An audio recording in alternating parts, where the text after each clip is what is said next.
yesterday, of course, my usual time, and then we did the radio show and recorded about 300 commercials for various markets that we were in around the country. Yes. And then went over to a writing meeting on the movie.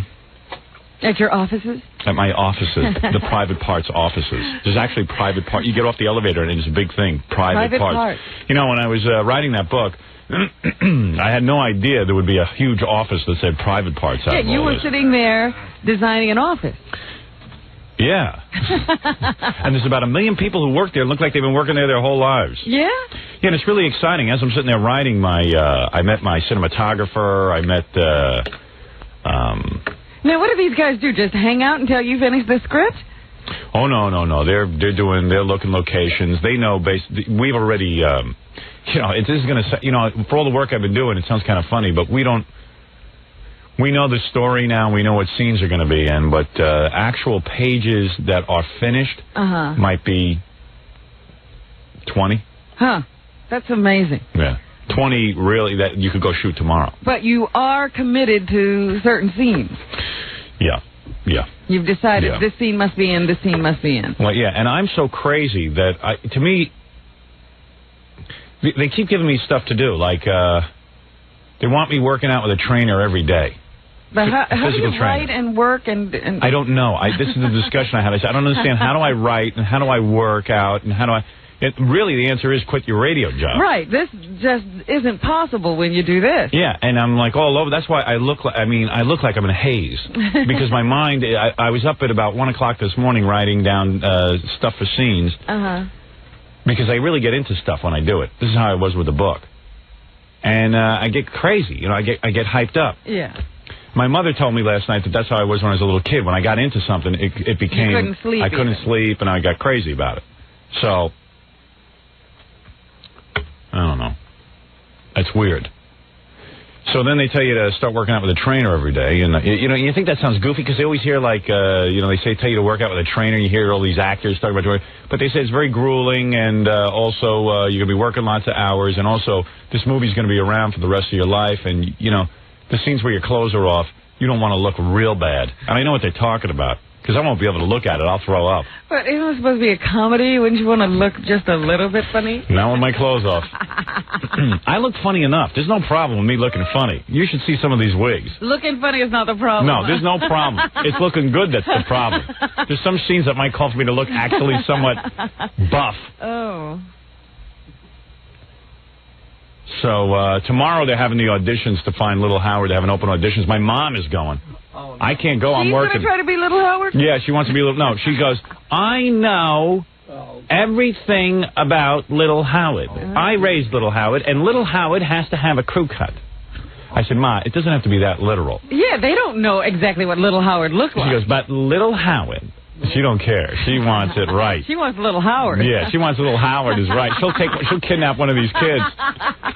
But it's open auditions. It's open. I mean, even the public. I mean, like if there's an undiscovered. Just walk in there. Walk in. You never had a job before. Yeah, I wish I give the information out on the air because I know there's a lot of dopey parents who force their kids into acting. To jobs like this. I know there's one in Cleveland. Let's see, Saturday, October 8th, Howard Stern Private Parts of the movie. 3 young boys to play Howard, 6 to 9 years old, 10 to 14 years old, 15 to 17 years old. Saturday, October 8th, 1994.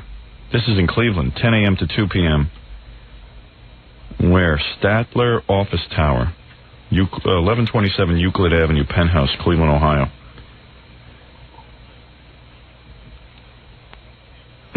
And the one my mother's going to is at the Palladium, I think, tomorrow. I don't have all the She really is. I mean, did she, the director and all that, they want her there? Yeah, they want her there. They just want to meet her anyway, so yeah. they're going to go. So he's going to observe. Yeah, well, he's coming over to my house this weekend, too. To observe Allison. Allison's like, ought to be fun. Yeah. Sitting around, he's watching a movie already. Don't you think it's exciting to say to your wife, hey, a director, even my wife every minute goes, I want to be a part of the movie. I want to be a part of the movie. I want to see what's going on. So I come home and I go, okay, John Avildsen, Academy Award-winning director, wants to come to the house on Saturday and meet with you and look you over.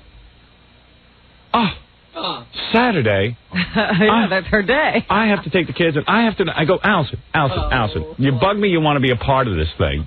Now here's your chance. Here's your chance to actually help out. The guy wants to meet you. And it's not suitable to your schedule. Yeah. And now you're telling me you're busy? I mean, how many Academy Award-winning directors have asked to do this with you? Exactly what should he do? Well, tell him what days are good for you. Well, my wife's always like, well, your life is exciting, and she thinks I'm out there having a party. Yeah. Meanwhile, I'm locked in a room with John Avildsen and Peter Torkvey all afternoon writing, the story of my life. That's a thrill, let me tell you. And I'm sitting there shuffling through my computer trying to find pages that were missing. So, I mean, it's like, it's a nightmare. So, as soon as I get home after a 20-hour day, my wife goes, you're out having fun? I'm with the kids. I want to know what's going on. I suppose she thinks you'd be home if you weren't having a good time. Yeah. Believe me, I'd much rather be home. You were out there, and I don't know. And what's with this movie? And who's going to play me? And what do you mean you're going to kiss her? And I want to know what's going on. And when will I be at the movie thing? And when will I see? And when will I do? And the kids and Emily wants to audition for her part. And then I go. So I finally have some excitement for her. Allison, John Avildsen, Rocky 1, 2, and 3, or whatever, 1 and 5, or whatever it was. Karate Kid 1, 2, and 3, Power of One, Lean on Me, Joe. Now make that noise she makes. And she goes, like, oof. Oh no. Then she looks at me like, Saturday. Well, that means Saturday. It's probably more like that. Yeah, I'm like, are you putting me on? Are you putting me on? And she's like, well, what does he want me to do? And I'm like, Allison, he don't want you to do anything. He's coming over to say hi. Well, it is kind of hard to get ready for somebody to observe you. Maybe he should, what is he going to do? Sit there? So I gave her an agenda. You see, this is my problem. I have to direct everything. I said, here's your agenda. You'll take him through the house. You'll walk around. You'll introduce him to the kids. I'll be there. How long is he going to stay? An hour, that's all. I thought maybe he was going to sit there in a corner for a day. No. He knows that if he sits in a corner, no one's going to be able to... No, Allison will be like, Howard, your tea. Darling, sweetie. She'll be dressed up in one of those dresses with pearls on. Believe me, observing Allison is not going to do him any good, because Allison's going to be complete put on when he sees her. Of course. Yeah, he wants to be there when she's applying her pimple cream at night, and I'm sitting there shaving and with my shower cap. In the middle of the night, angry at you for blowing your nose. Oh, last night? Yeah. About 1:30, I woke up because I had things on my mind, and I guess, I don't know, I had this cold, so I'm waking up. And I wasn't doing anything. I wasn't making a sound. If I tell you I'm quiet, all of a sudden she pops out of the bed, runs out the door. I go, what are you doing? Are you mad? What did I do? She goes, you're breathing. And I'm not sleeping with you. I said, so go ahead. You're breathing. Yeah, you're breathing. That's a violation. You're breathing. She can't sleep, and I'm breathing. Oh. That's a tough one. How are you going to stop that? That marriage great, man. She's nervous. Big day Saturday. Big day. She's planning it out. That's right. She needs her rest. Is he going to tape her at all? No. No, we're going to actually be taping people, Robin, Jackie, Fred. Well, actually, no, I wanted to just...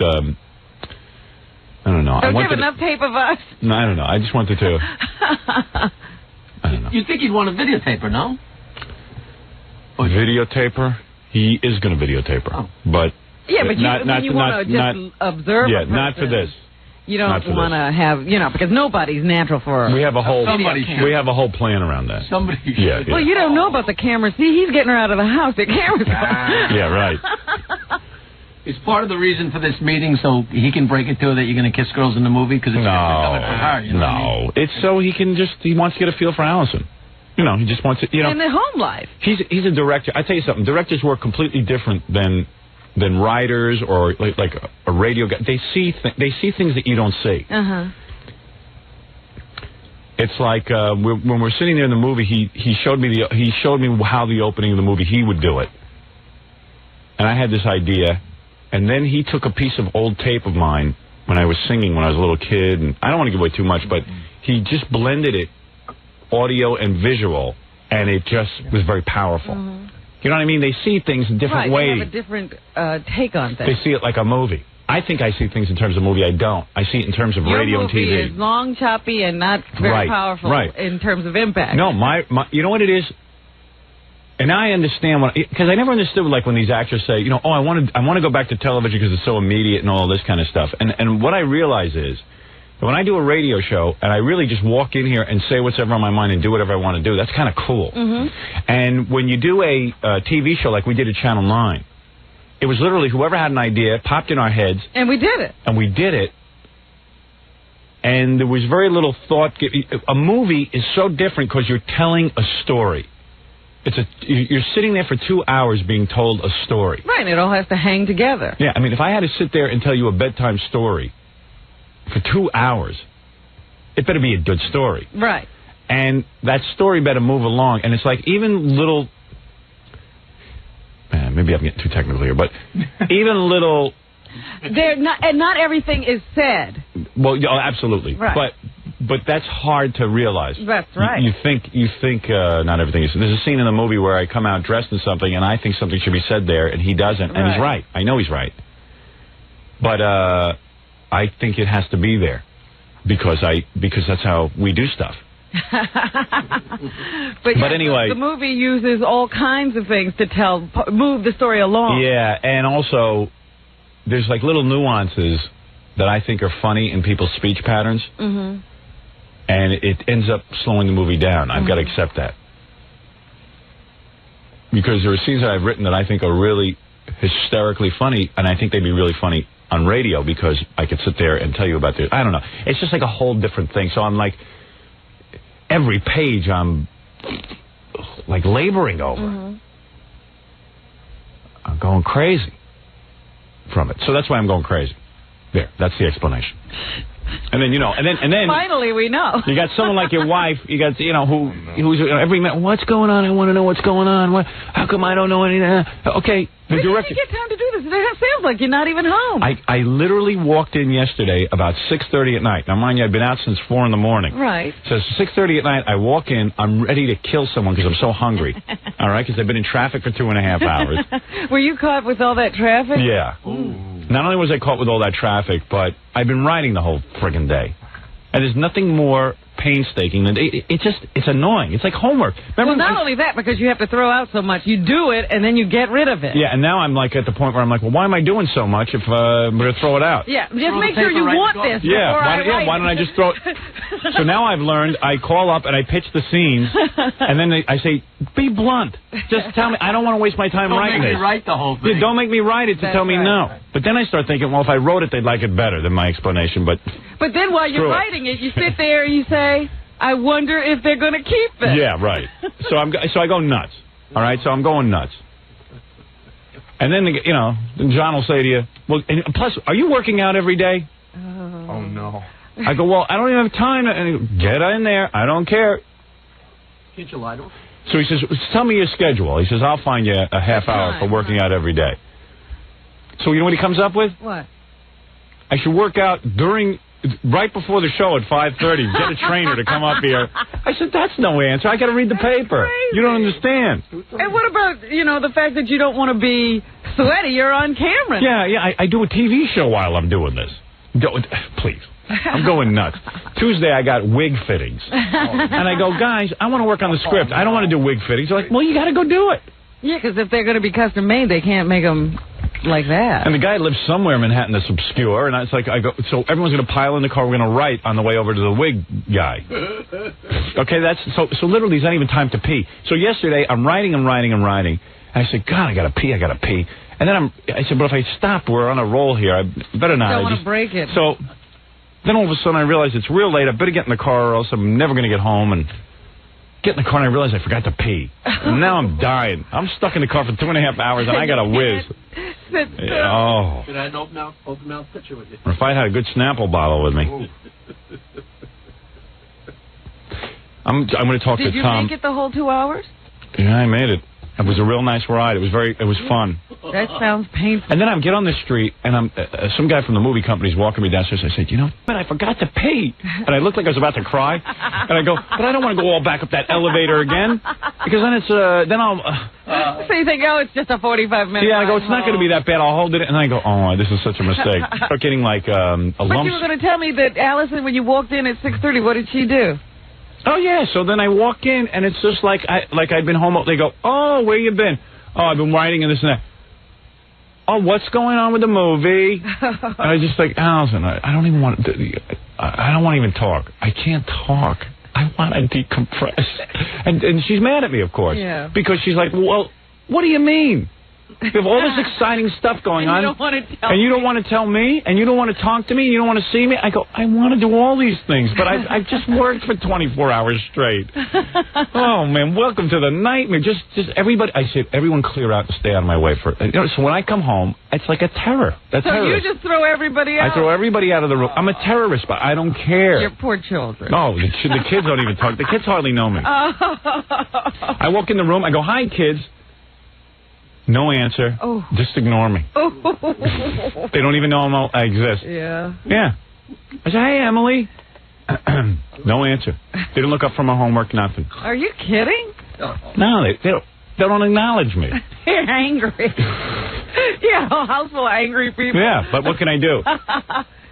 It'd be more embarrassing to have a bad movie than have kids grow up who are really hateful of you. You'd rather have kids who hate you. I'll just do what Johnny Carson did. I'll give him some money. Tell him to take pictures. Yeah. I mean, listen. Which would you rather have? Well, kids who love and respect you, or a great movie? Well, you got to think about it now, because, you know, movie lasts forever. That's right. Kids come and go. You could have a kid who's really going to make your life miserable. You know what? I'll do good with Ashley, because Ashley's only she's almost 2. Yeah. She might be. But I'll be done with the movie, and then once I'm done with the movie, You're going to really concentrate on her. Yeah, the other 2 I've lost already, but that one I can concentrate on. She's the one that's the one I'm going to concentrate on. You're going to be like Jerry Lewis. Yeah, the very last one in the. So when my kids go on Oprah and stuff and start screaming about me, the little one will go, he's a great guy. There'll be one to defend. There'll be one to defend me. That's how you work it. But I'm just thinking of Jerry Lewis, how he sits there with his little baby on the telephone. He's got 10 kids, all grown and all old. hate him. Miserable. Yeah. He's got one little baby here. Oh, look at her. I love her. Yeah. Meanwhile, the other kids are like locking themselves in bathrooms and writing books about Jerry. That's right. And, hey, Dad, thanks for using all your influence and getting me out of going to Vietnam. They're writing about him in the bathroom, locking himself in the bathroom. Jerry Lewis's son. I'll be dead before you can hate me. Yeah. Jerry Lewis's son, Gary Lewis, is in Gary Lewis and the Playboys, has a happening rock career, and he goes to Vietnam. His dad couldn't get him out of Vietnam. Jackie's dad got him out of Vietnam. Jerry Lewis couldn't get him out of Vietnam. Had no time. He was going to movie. Jackie's father was in a high-powered show business guy. He got him out of Vietnam. He kicked it. Look, what was the guy going to say? Hey, I got a movie here. I could get my son out of Vietnam. Oh, yeah. My son's in a movie. Can't go. That's all he had to do. All he had to do was call the president of France and get him out of it. Look, you don't have time to pee. Yeah. You didn't have time to make a phone call. Jerry. Now, I'm going to be like Lucille Ball. Crappy parent, great career. That's my goal. And then have your children confused. Yeah. Was she good? I don't know. Yeah, but you leave them a couple of bucks, they're happy. Believe me. Yeah, I get a T-shirt. Great career, crappy parent. I'm still waiting to get those home movies of Lucy. Yeah. I want that videotape. I got to see that. Home movies of Lucy. Lucy being a parent. Yeah, for 2 seconds on film. This is how I know my mother. Yeah. I'm going to call my next book that. Great career, crappy parent. You like that? That is great. All right, nobody take that. If I say it, it's copyrighted. Implied, yes. Yeah. Because, I mean, the kids don't even acknowledge it. I walked in like 6:30, man, and I'm tired. I mean, And then finally when Deborah looked up, she goes, you look like hell. Oof. And, because I have the new beard and everything, the mustache that I'm growing for the movie. She said you look like hell? Well, she said, you look really bad. I go, I know. Don't even say anything.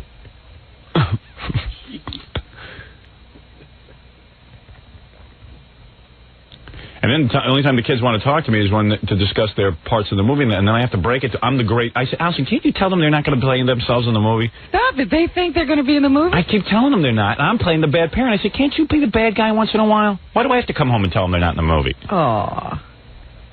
She hasn't even told herself yet. Yeah, I know. She hasn't come to grips with it. Who's going to tell her? Yeah. Yeah. Jackie, you go over and tell my wife she's at the movie. Yeah. Who's going to get that job? Hi, Allison, I've been sent over here. Maybe you ought to do it, Robin. No, you have your accountant or somebody. Yeah, right. Yeah. Well, I always tell Allison, well, let's see, Allison. Reicher Films has put up about $20 million so far in an investment for this movie. Yeah, I think they'd want to bank on an unknown like you, a woman who's never acted, let alone even talked anywhere. I said, yeah, that makes total sense. If I was them, I'd put money into that. You're undiscovered. I can see it. I could see why they'd want that. It's perfectly reasonable. Not the point. Who could play her better than her? That's why you feel bad for actors, because everyone on the planet thinks they can do it. Yeah. It's one of those dumb jobs, you know, everyone thinks they can do, but they can't. I don't know. I've seen lots of folks who can't. Yeah, but then there's those flukes. There are flukes. Walk in. Well, everybody thinks they're a fluke. Great. Yep. Well, talking about me. All right, so anyway, that was my day yesterday, in case you're interested. I haven't told you what's going to go on in the show today, have I? No. I haven't said anything. We still have to finish the FMEs. I know. We're going to get to that today. Sure. Everybody likes that. I do have to get to that. Let me take a break, and then we'll, I don't know, I'll take some phone calls and junk.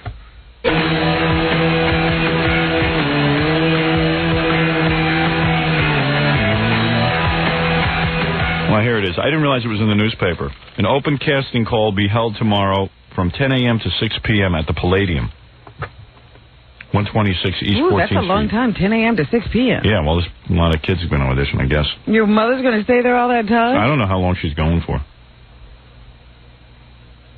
Howard Stern's, they're looking for 3 Howard Sterns, 6 to 9, 10 to 14, and ages 15 to 17, in the film version of the best-selling book, Private Parts. Is your father going with her? I think he is. I don't know. I really, you know, I spoke to them for like 1 second, and then I put the, I have a public relations person now who handles my parents, so I don't really have to deal with them directly. That's. You just say hi, and they. Hi, and then I pass it over to them, so I don't really have to do a lot of. I see. That's good about working on a film. You don't even have to deal with your parents. You have people who handle your parents so that they're more manageable. They don't get in your hair. It's the coolest, man. I got to tell you, it's cool. I see film as a whole different world than anything else. See, you're going to become Jerry Lewis. There are going to be books written about you. I think it's too late. It's too late. I've already become Jerry Lewis. I need to lock myself in the bathroom. I locked myself in the bathroom years ago. Monday. Hey, you got any grease for my hair so I can slick it back? I got to go do a telethon. I want to go cry on camera. Let me just say something here. There's a couple of things I found in the newspaper I had to tell you about. I don't know. Forget it.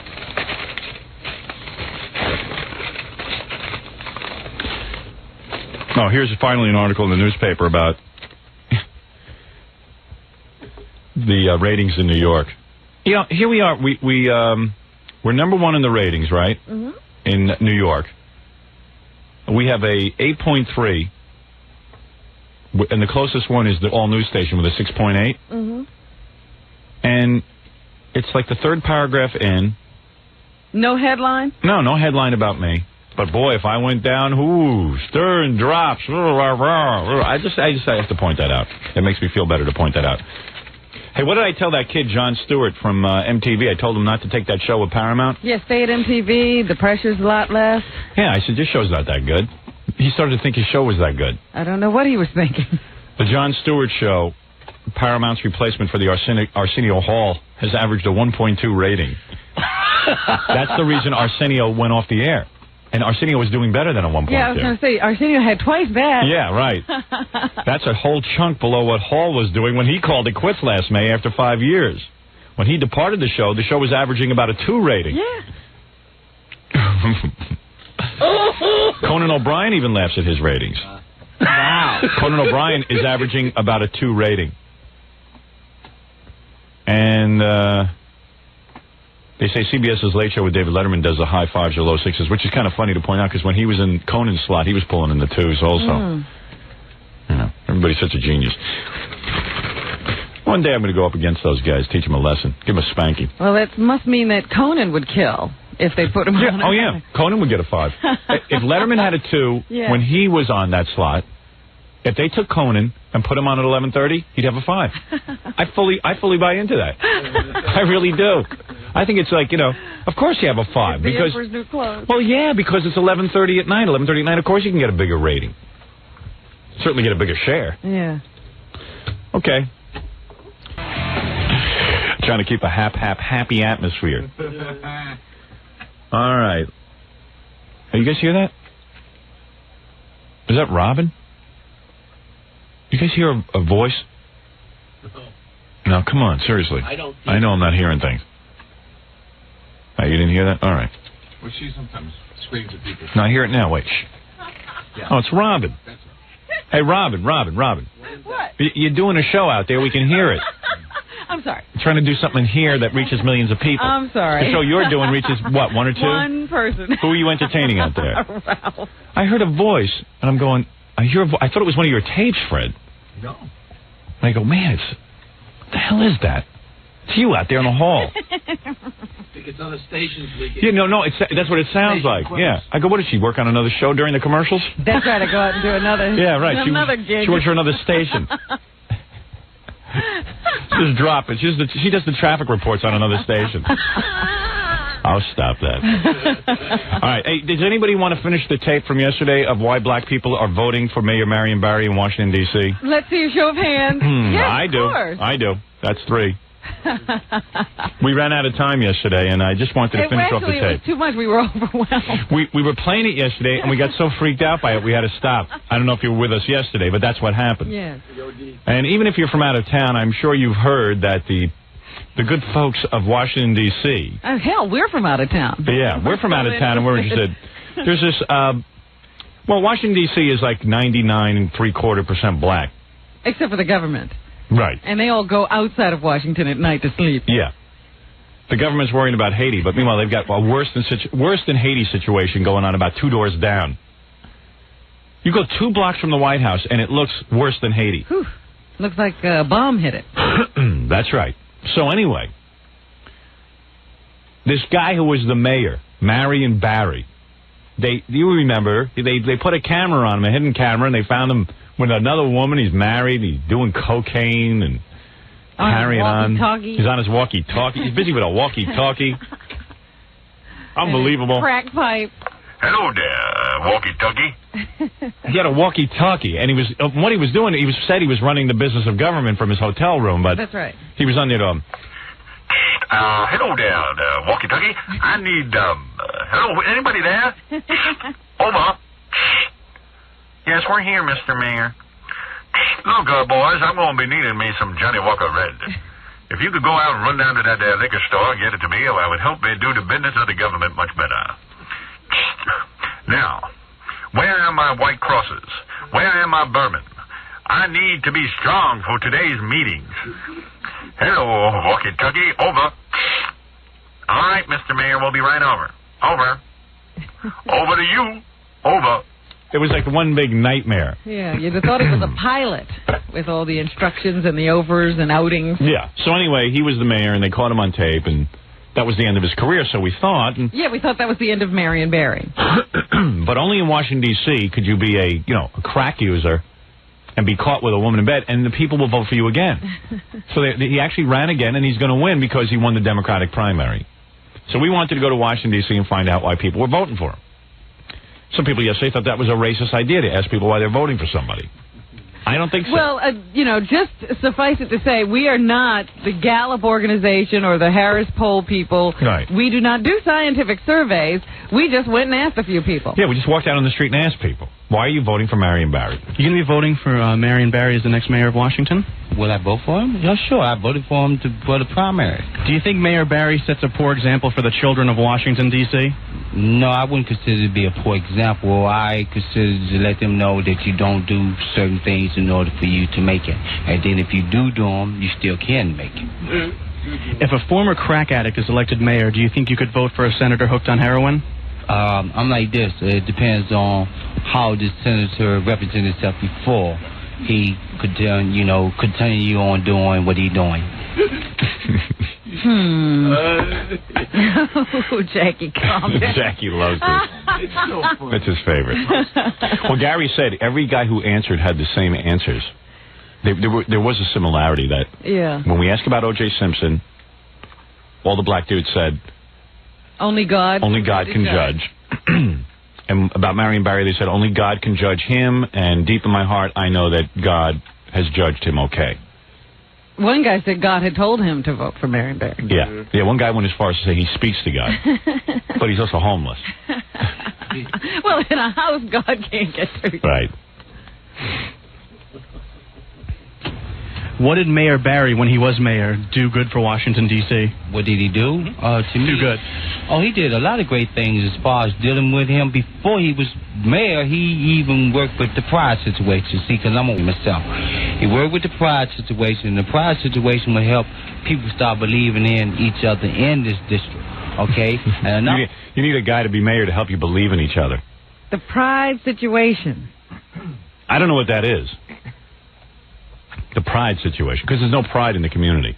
So he's helping them with pride. Well, I thought maybe that was some kind of a project. You know how there was Operation Push, and I thought maybe pride was one of those. No. The pride situation is that a lot of people want to take pride, and what we do is we need a mayor, and like no one cares that the guy was probably wasting the taxpayers' money. No. Excuse me for 1 minute. I'm having some vocal problems here. Well, Tom wants to make sure I'm reading the live commercials no matter what happens. He said it doesn't really matter. He even said to me between the commercials. He even said to me the other day in the bathroom, this is how of a nitwit this guy is. He says to me, I'm going to write a book about the dumb isms of Tom. You know what? You should just start recording them. I said, Tom doesn't believe that I have a vocal problem when I have a cold. He just doesn't want to hear about it. So I go, Tom, I don't think I can read the live commercials. We might have to record, like when I do them, we'll record them, and we might for 2 days have to play them recorded. In other words, it would still be me reading them, but I wouldn't read them live each time. No, that's not good, because they pay for a live commercial. I go, it'll sound live to the audience. No one will know the difference. And it might help your morning man to stay on the air. I said, yeah, and you need me to do even at the sacrifice of the other stuff, I'd rather you do the... This is his brain power. Open your mouth when the commercials are not on. He thinks I'm trying to scam him, as if I've come up with a new way to fool him. I just want everybody to understand what Tom was saying. He would rather you not be talking now. Right. In other words, as long as you can read the commercial. Yeah, just come in and do the commercial. But the reason the people hear the commercial is because they want to hear this stuff. But he is writing a book. I'm writing a book called Mine Empty Head. And it's about Tom. And we're having this conversation in the men's room because that's where everybody corners me. Tom hangs out in there during the commercials. And he says to me, he starts in with me, which further is making use of my voice. I'm trying to sit quiet for 2 seconds. Well, that's what it bothered me the other day when I was hearing you the entire time you were in the bathroom having this loud conversation. Well, that's the problem. It's Tom. You can't even have downtime off you. He wants a show in the bathroom. At first, I thought you were talking to Gary, because I saw Gary follow you, too. No, it was Tom. Tom likes to have... and if you don't talk to Tom, he feels insulted. I told Gary to stand guard in front of the door when I go to the bathroom now. Yeah. He's not allowed to let anyone through. Well, good. He's going to put yellow police tape in front of the door. While you're there. Yeah. Don't break the tape. Yeah. Police line, do not cross. Good point that he made as far as to help youth, help the low-income people, period, not as far as in a racism type of situation. If they was black, white, Hispanic, anyone which reached the category to work or to be able to do the job, they had it. By the way, like I'm saying, I'm a college grad and graduated from Shaw University. Oh, wait, get the name of Wait a minute, get that school. Wait a second. That's not a good advertisement for college. I want to know what school. College is getting way too easy. Nobody flunks out of college anymore. Everybody can go. Yeah. It used to be like, wow, I actually made it through college. And people are upset that the cost of college is now so expensive that only a few can afford it. I'm happy by that. We gotta do something. I don't think everyone should go to college. We got to do something to weed people out. Yeah, I think that if you're really smart and you have no money, you're going to get a scholarship. And if you're really stupid and, you don't have any money, You shouldn't go to college. You should go to technical school. That's what it was meant learn for. a trade. People who are good with their hands. Why should that guy go to college? It did him no good. Look at him. It really helped. Was he serious? What? You think he was serious? Yeah, I think he was serious. He's a member of the high-level homeless because he's a college degree. I don't know that he's homeless, but... He went to college when he was a youth? He went, a youth. Every guy was saying youth program. Maybe that's what it was called. Youth. How do you spell that? U-F-E? Youth college. Oh, you said something like Shell College. I think it was Gasoline College. Shell Gasoline. He was supposed to be a gas station attendant. Well, it's better than that Clown College or that Mick College from McDonald's. Let me show you my ticket. Check your oil. What's McDonald's college called? Hamburger U. Hamburger. I wasn't smart enough to go there. Well, my SAT scores were not high enough. I didn't make it into Hamburger U. I did not get into the Hamburger University, but I certainly get to Shell. I was accepted by Shell College. Wash your windshield. Check your dipstick. Time your ignition. Check under the hood. I can say it several different ways. I'm working on my master's in air application into the tire. Wait a minute. I am going back to school to learn how to use that little device. Back to school, learn how to get the hood open. You know they have come out with all kinds of new hood locks? That's the master's degree. I'm very lucky. I'm studying under a man who invented the squeegee. Professor Squeegee. Yeah.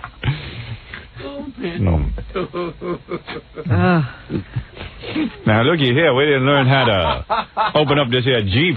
That hood is stuck. I can open all kinds of cars. I actually would respect him for that. Yeah, right. That's a tough opening. You know what stumps me? The gas lock. Yeah. Now, why this got a key in it? That's right. How do you steal gas? When I graduated college, there was no key for the gas. That's right. Anyone which reached the category to work or to be able to do the job, they had it. By the way, like I'm saying, I'm a college grad and graduated from Shaw University. I think it's Michelle University. No, I think it's Shaw or Shore. Shell? I say you got to be able to pronounce the college if you got to go there. I got a BA in business management. And the job... No, come on. I know what you're going to say. You couldn't even write that. You got to be able to say business. Yeah. A degree in A business BA in business. Wait a second. He's got his own BI business. By the way, like I'm saying, I'm a college grad and graduated from Shaw University. I got a BA in business management. And the job... Business management. That reminds me... Wait a second. Do we have a copy of National Lampoon's... Gary. Is it spelt like that? Yeah, what is the bit... Do you know what bit I'm talking about? The guy who goes to McDonald's and he goes Egg McMuffin? The jazz singer? You don't know this bit? I don't know that. It's one of the best bits National Lampoon ever did. Hey, Gary, you big dope, come here. You should be at Egg McMuffin school. Egg McMuffin? Does anybody know what I'm talking about? Call it in on the phone. I'll listen to it over the phone. I don't care. Papa Fooey obviously busy. Okay. I got 27 guys out there working for me. I can't get Papa Nobody's Fooey. listening to the show. We're all staring at each other. What's a record? He's looking for it. Oh, he thinks he has that? Yeah. Egg McMuffin? Yeah. I think he's looking for it. All right, thank you. Thanks for helping, Ganji. He's looking for it. Yeah, I'll keep screaming about it until you come in. Should have read his mind. He's looking for it. I think he's looking for it. What? He's talking. Not... What? He just stood there and talked for 20 minutes, and for the last word, he came over the mic and went, Nobody knows how to use the microphones. They talk off mic. Yeah, you got it? Yeah, I told one of them to come in and tell you I was getting it. Yeah, well, they're retarded. Look who I'm not taught sure them. which album it's on. There's two different ones there. They all thought the other one had done it. Yeah, let's see. Well, I got to play this. What would it be called? By the way, Howard, later on in this tape, there's another gentleman who's studied as well. Oh, yeah? You gone to college? This is See? great. Well, he studied law. Just not a People were college. accusing us of only getting a certain kind of person. This is a college-educated man. I don't know what... Shell University. What the hell's the name of that bit? Rock and roll. What we were... you know what? Let me take a commercial break. And you'll try to find it. Yeah, let me find it. Okay, I'll be right back. All right, here we go. I wondered about the music in your movie, too. Are you going to do, like, heavy-duty rock and roll, all the stuff you like, or is it going to be, like, opera? Or... No, I don't know. I got that's a thing I have to tackle. Is it going to be symphonic music? It's one of my nightmares because I hear the music in my head for the soundtrack to this movie, but, you know, that's the thing with movies. You got to make sure it all goes down right. That's right. That's it. Wigs first, then music. Wig fitting on Tuesday, music Thursday. Yeah. Start shooting December, rehearsals in November. I got it all down to a science. Whoa. Thank you. What will come out of him next? I heard from a really cute Hollywood actress who I think would actually be pretty good playing my wife. Like, she's kind of cute. What do you mean you heard from her? She's requested the part. She's requested these things off. She's requested a reading. Did she call you? Yes. But I didn't speak with her directly. And you don't want to tell us a name? No, won't do that to her. But she requested a part. The part of Allison. Oh. Is she blonde? No. Doesn't have to be. Well, what are you going to make Allison in the movie? Any color hair? Yeah, multicolored hair. Like you ever see those wigs? The multicolored wigs? Yeah, so that way everyone will relate to her. See, redhead, blonde, rainbow wig, rainbow afro wig. There you go. Yeah, I think that would work. Look like you scored your wife at the Super Bowl. At the circus. Yeah, at the Super Bowl. Some retard with his shirt off painted green. I'd like to do a documentary on those people who paint themselves green and show up naked in sub-zero temperatures. Of the winter, yes, they're naked. All right, let's go. I can't find that National Lampoon bit. If anybody has it, it's Mr. Rogers interviewing a bass player, and he starts talking about Egg and McMuffin. It's a pisser. It just reminds me of this interview. And by the way, the guy who did these interviews in Washington was pretty good. I got to mention his name again. I can't remember it. He works for us in Washington. I'm sure he's thrilled that I don't know his name, but... He's very happy that he worked so hard. Yeah, right. What's his name? Cameron Gray. Yeah, and they are nice good. job. He did some very good follow-up questions. You know what? He's a good interviewer. He really is. He listened to the answers. I like that. He sounds like a mental patient. It's great. He's like a robot. No matter what these people are saying, he doesn't laugh once.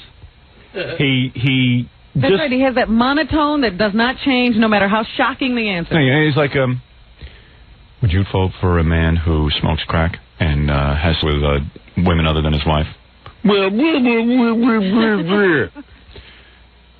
Thank you very much. Thank you very much.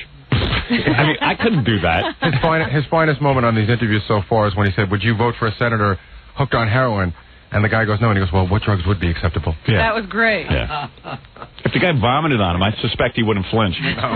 Thank you. Just go to the next question. I mean, just try it. Ask me one of the questions. And then have a follow-up ready. Who are you voting for? Why are you voting for Mayor Marion Barry?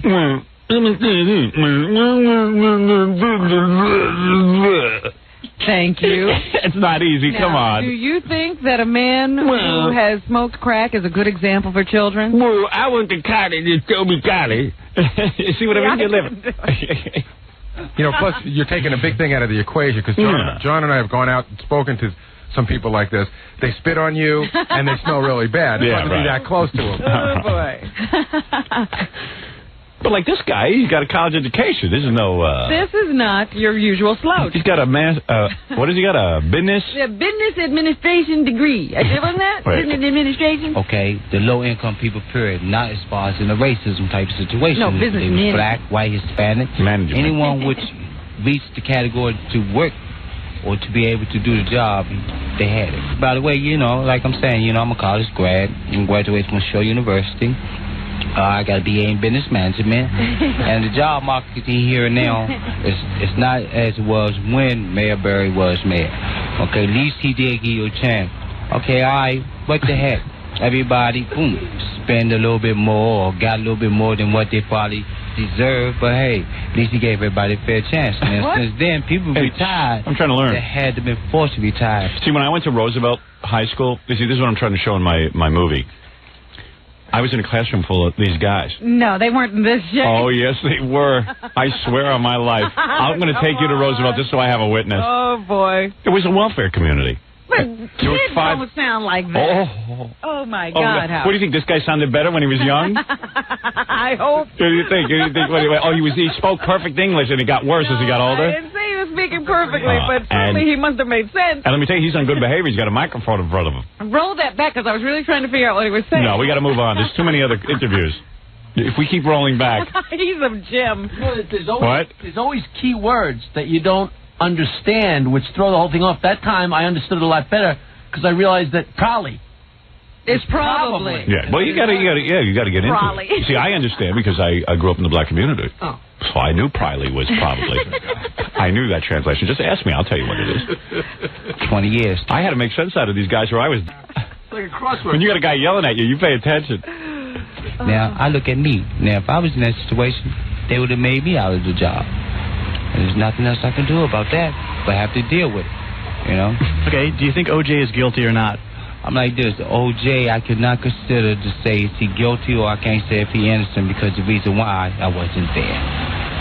All right. One more. Would you vote for a man who smokes crack and cheats on his wife?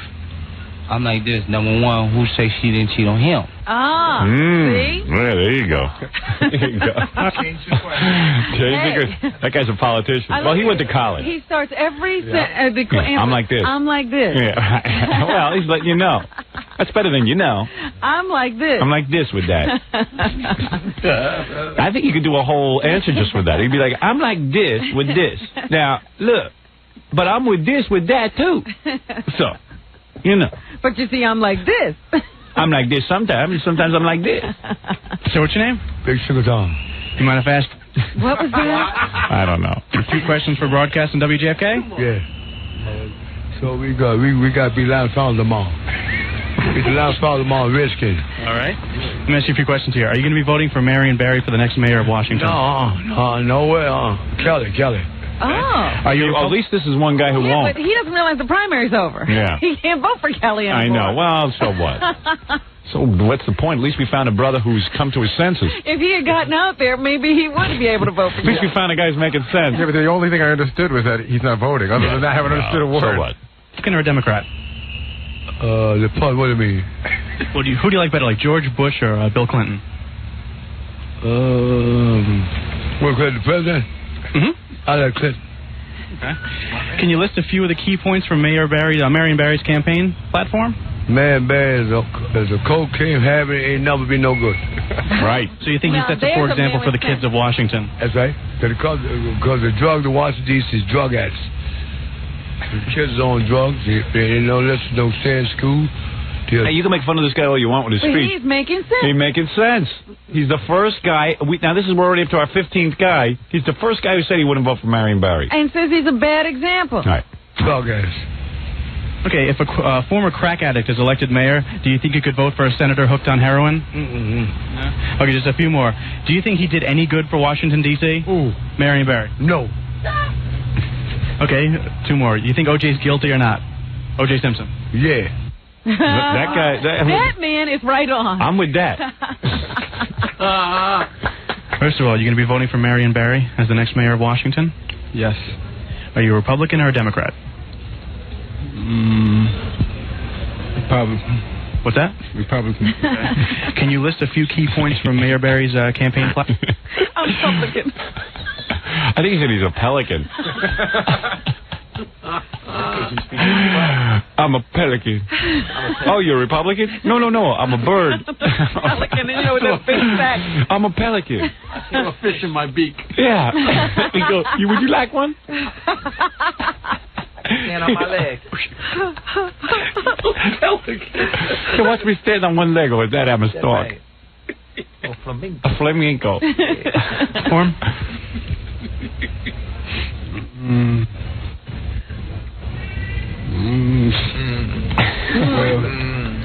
Maybe he's a good man, good mayor, and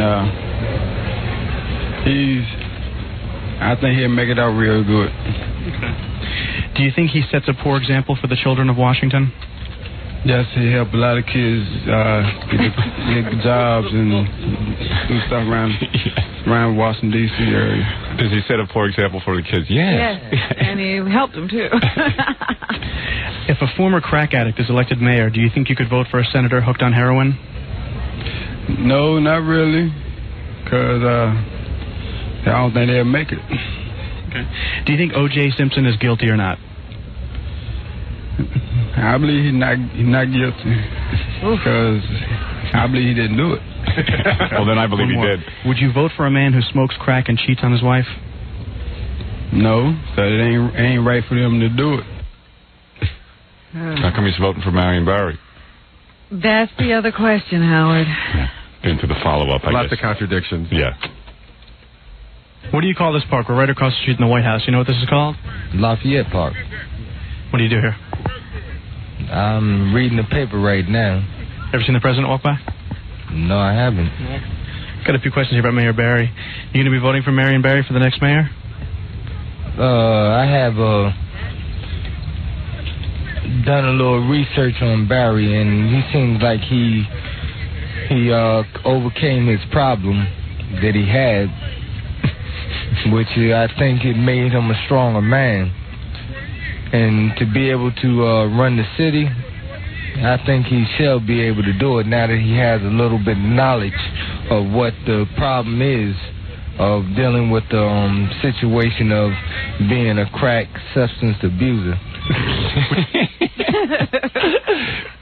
Do a little research. Oh, this guy's really good. Is he? Yeah.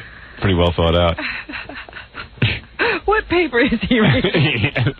Comic. This is our other student. Is the paper right side up? I think it said Jackie Jokeland catalog, 20-page full color brochure. Jackie newsletter. Who found it? Ask Matt. What paper you reading? It's got to be that Mooney paper in Washington. Do you call yourself Republican or Democrat? Myself, right now I have no particular. Yes. It's a tough one. What is that? I'm not. I don't have no. You're independent. True. Bingo. He couldn't hold out any longer. I would have interrupted. I wanted to see where that was going. It's hard not to jump into that breach. No. Can you list some key points from Marion Barry's campaign platform? What he promised to do, what he wants to do for the city? Well, I shouldn't be able to do that. Mayor Barry track record runs for itself. I mean, when he was in office, there was no problem of employment. Everybody seems to think that Mayor Barry employs everyone. Give him a job. Yeah, I know. There wasn't no problem with employment. Now, when have you been to Washington and there's been no problem with unemployment? I've yet to be there when that was happening. Whew. I guess everyone was working in some way. I guess they were dealing them crack. Somebody was. Problem of, for the homeless people, he's done a lot in finding jobs for everybody. So I think he overcame his problem, like I said, and now he should be that much stronger to help a person in a less predicament, I like guys who put positive spins on a guy's major personality flaw. He should be in Barry's cabinet. Than everybody else, because they do have Isn't it amazing, like, some really intelligent people haven't been able to figure out how to put people back to work? Mayor Barry has everyone convinced. And we fired him. Well, if he's doing that, maybe we ought to put him, make him president. No one else can figure it out except for Mayor Barry. Problem, and he is aware of the problem that they have. You think Marion Barry sets a poor example for the children of Washington or of the whole country?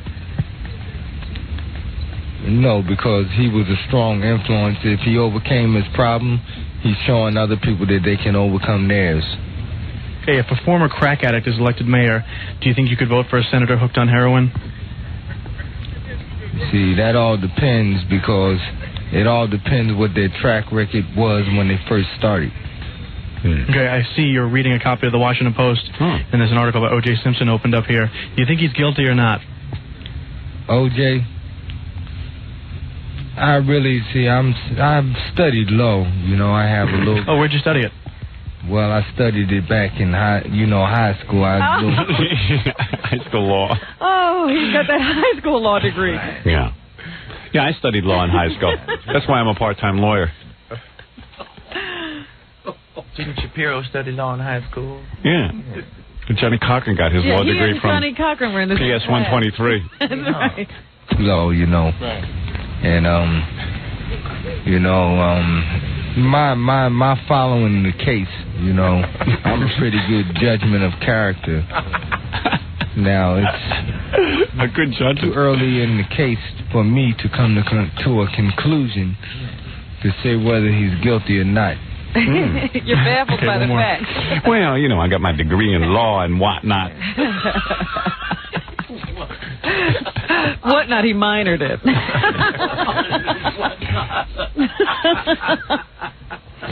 John, I got my degree in law and whatnot. Didn't I just bar you last week? Well, I got to be going now. See you later. Yeah. See you later, Judge. Would you vote for a man who smokes crack and cheats on his wife? Would I vote for him? If they went and took care of their problem and come back a stronger person to know where their mistakes were. Yes. And overcame their I think this guy, I pretty much get his rap. Yeah. Everybody's got the same rap. Yeah. You know. That he overcame. Some people just pause a lot longer. Yeah. Everyone's got their own unique way of saying it, but everyone says the same exact thing. Isn't it weird? A good influence. He overcame his problem. He showed the people that they can overcome their problems. He's good for the kids. He's the greatest man alive. He's going to show the kids you can take crack and then and it's all right. You can still succeed. I guess what I'm getting from this is that it's just not considered a flaw to be a drug addict in this community. It sounds to me like an incredible campaign was run. For everybody to be saying the same thing. These people all heard this somewhere. No, I think it's like that movie I saw on TV, the Stephen King one, where everyone just got the voice in their head. What was the name of that? The Stand? The Stand. God just puts it in your head. I see. Anybody else stick out that you want to cover here, or are we much? That's the best of it. Yeah. We'll have great last one. There were some great ones, you have to admit. Yeah, oh yeah. I still like the first guy the best. The first guy we heard today? Yesterday. I like the guy from Shaw College. Or oh, yeah? That's your favorite? College, whatever. Michelle College. There's so many that were so good. Yeah. We have to have an Emmy nomination just for these guys. All right, very good. We'll be back right after these words. I just came in today to see Pamela Anderson, so. That's what got you to work today. It did. Baba Booey knows how to motivate you. Yeah. Look at these pictures in Playboy. These are the sixes I ever. You didn't see these, Fred? No, I haven't. Don't let him see those. Take a look. Because he'll never give you back the magazine. Of course I. Isn't that perfect? Oh my God, she's so well groomed. Isn't she? That's just part of it. I'm not attracted to a woman's private parts, and look how cute hers are. Those are definitely aren't they? Aren't they? You two are wacky. There's nothing wrong. Her private parts are cute. Beautiful. Yeah. Even her private parts are cute. Yeah, look at that. That is the mark of a beautiful woman. Do you think that's equally cute? Do you think that's her real pubic hair, or she squatted in bleach? I hope it's real. I mean, something about blonde down there that just makes. Well, you're blonde. Are you blonde down there? Yeah, not bright blonde. It's kind of darker. Well, maybe so she may do a touch-up. Jackie, can I see? Let me see. Oh, he's going to show you. You're not going to show me? I'll show Robin. She can tell you. All right, turn around. Show her. Go ahead. You'd love showing you anyway. I would show. So show her. Go ahead. After I show her, then I have every right to jump on her. Through this glass, if you can get to me. I've been waiting a long time. Isn't that a great picture? How tall is she? Yeah, I asked that too. I don't think she's that tall. How old is she? She's like 20? I don't think she's that old. She's like 20. Age, whatever it is. This is the cover shot gets me because I think she looks like Marilyn Monroe, but like she doesn't even look like herself there. That is unbelievable. I don't like that picture as much as the ones. Oh, I do. I like the lipstick that she. Me too. Her mouth. That Jane Mansfield. Yeah, I'm going to audition her today for my movie. As what part? Because I'm looking at her resume. She hasn't done that much stuff. Do you want to see her resume? Go ahead. Here's Pamela Anderson's resume. I'll show it to you. It's got 3 things on it. Oh, no, that's it? Yeah, I don't know why they even send this out. They send it out with her publicity packet. It's embarrassing. Yeah, it's like, well, her film is Snapdragon. She has the lead. Television, of course. She has Baywatch, Home Improvement, and Deader Than Ever. And Training, Ivana Chubbuck. What? The trainer. Her trainer, her acting coach. That's it. Wow. But looks like the computer printer broke down. But like the point is that she's at least honest about it. She doesn't waste your time with college performing. Don't even put that in the packet. You got a face like that. You don't need a big resume. You don't need a resume. I'll tell you what the resume is. Yeah. Right here. Oh, she's 5'6", blonde hair. That's pretty good. Grayish green eyes. And she might be the best actress on the planet. I'm not kidding you. She could be the next Marilyn Monroe. Easy. I'm going to see to it. Finally, there's a new Marilyn. I'll see if she can act when she's in here. I'll know right away. You're going to test her. Mm-hmm. We're going to play. Includes sitting on your lap, doesn't it? She's going to do a scene. No sitting on the lap. No? No, I mean a real scene. A scene where she is my teacher and I am a acting student. Huh. I'm shocked. So you'll get to hear a scene from my new movie. And by the way, our good pal Jackie New Rave, Joke Page Martling. To order Jackie's comedy CD or cassette, only $10 plus free shipping. New Rave. Only $10 plus $3 shipping and handling. What did we decide his name was? Jackie? The Jealous Man? Jackie the Jealous Man Martling? There was also another one we had Pizza Man, yes. Jackie Pizza Boy Martling. I heard that all last night. I need a pizza. Indian Summer Special, buy 2, get 1 free of his tapes. Call 1-800-323-KING. Friday night, October 21st, at my father's place, it's Jackie in Bayside, Queens. For a good time, lots of jokes and info. Jackie's returning to Queens. Oh, it's a big event. Call 516-9221. Remember, 9221 is not a pay service. Last area appearance. Good for you, Jackie. Until when? Until the next one books him. Okay. Okay. Thank you, both. Thank you. Let's see.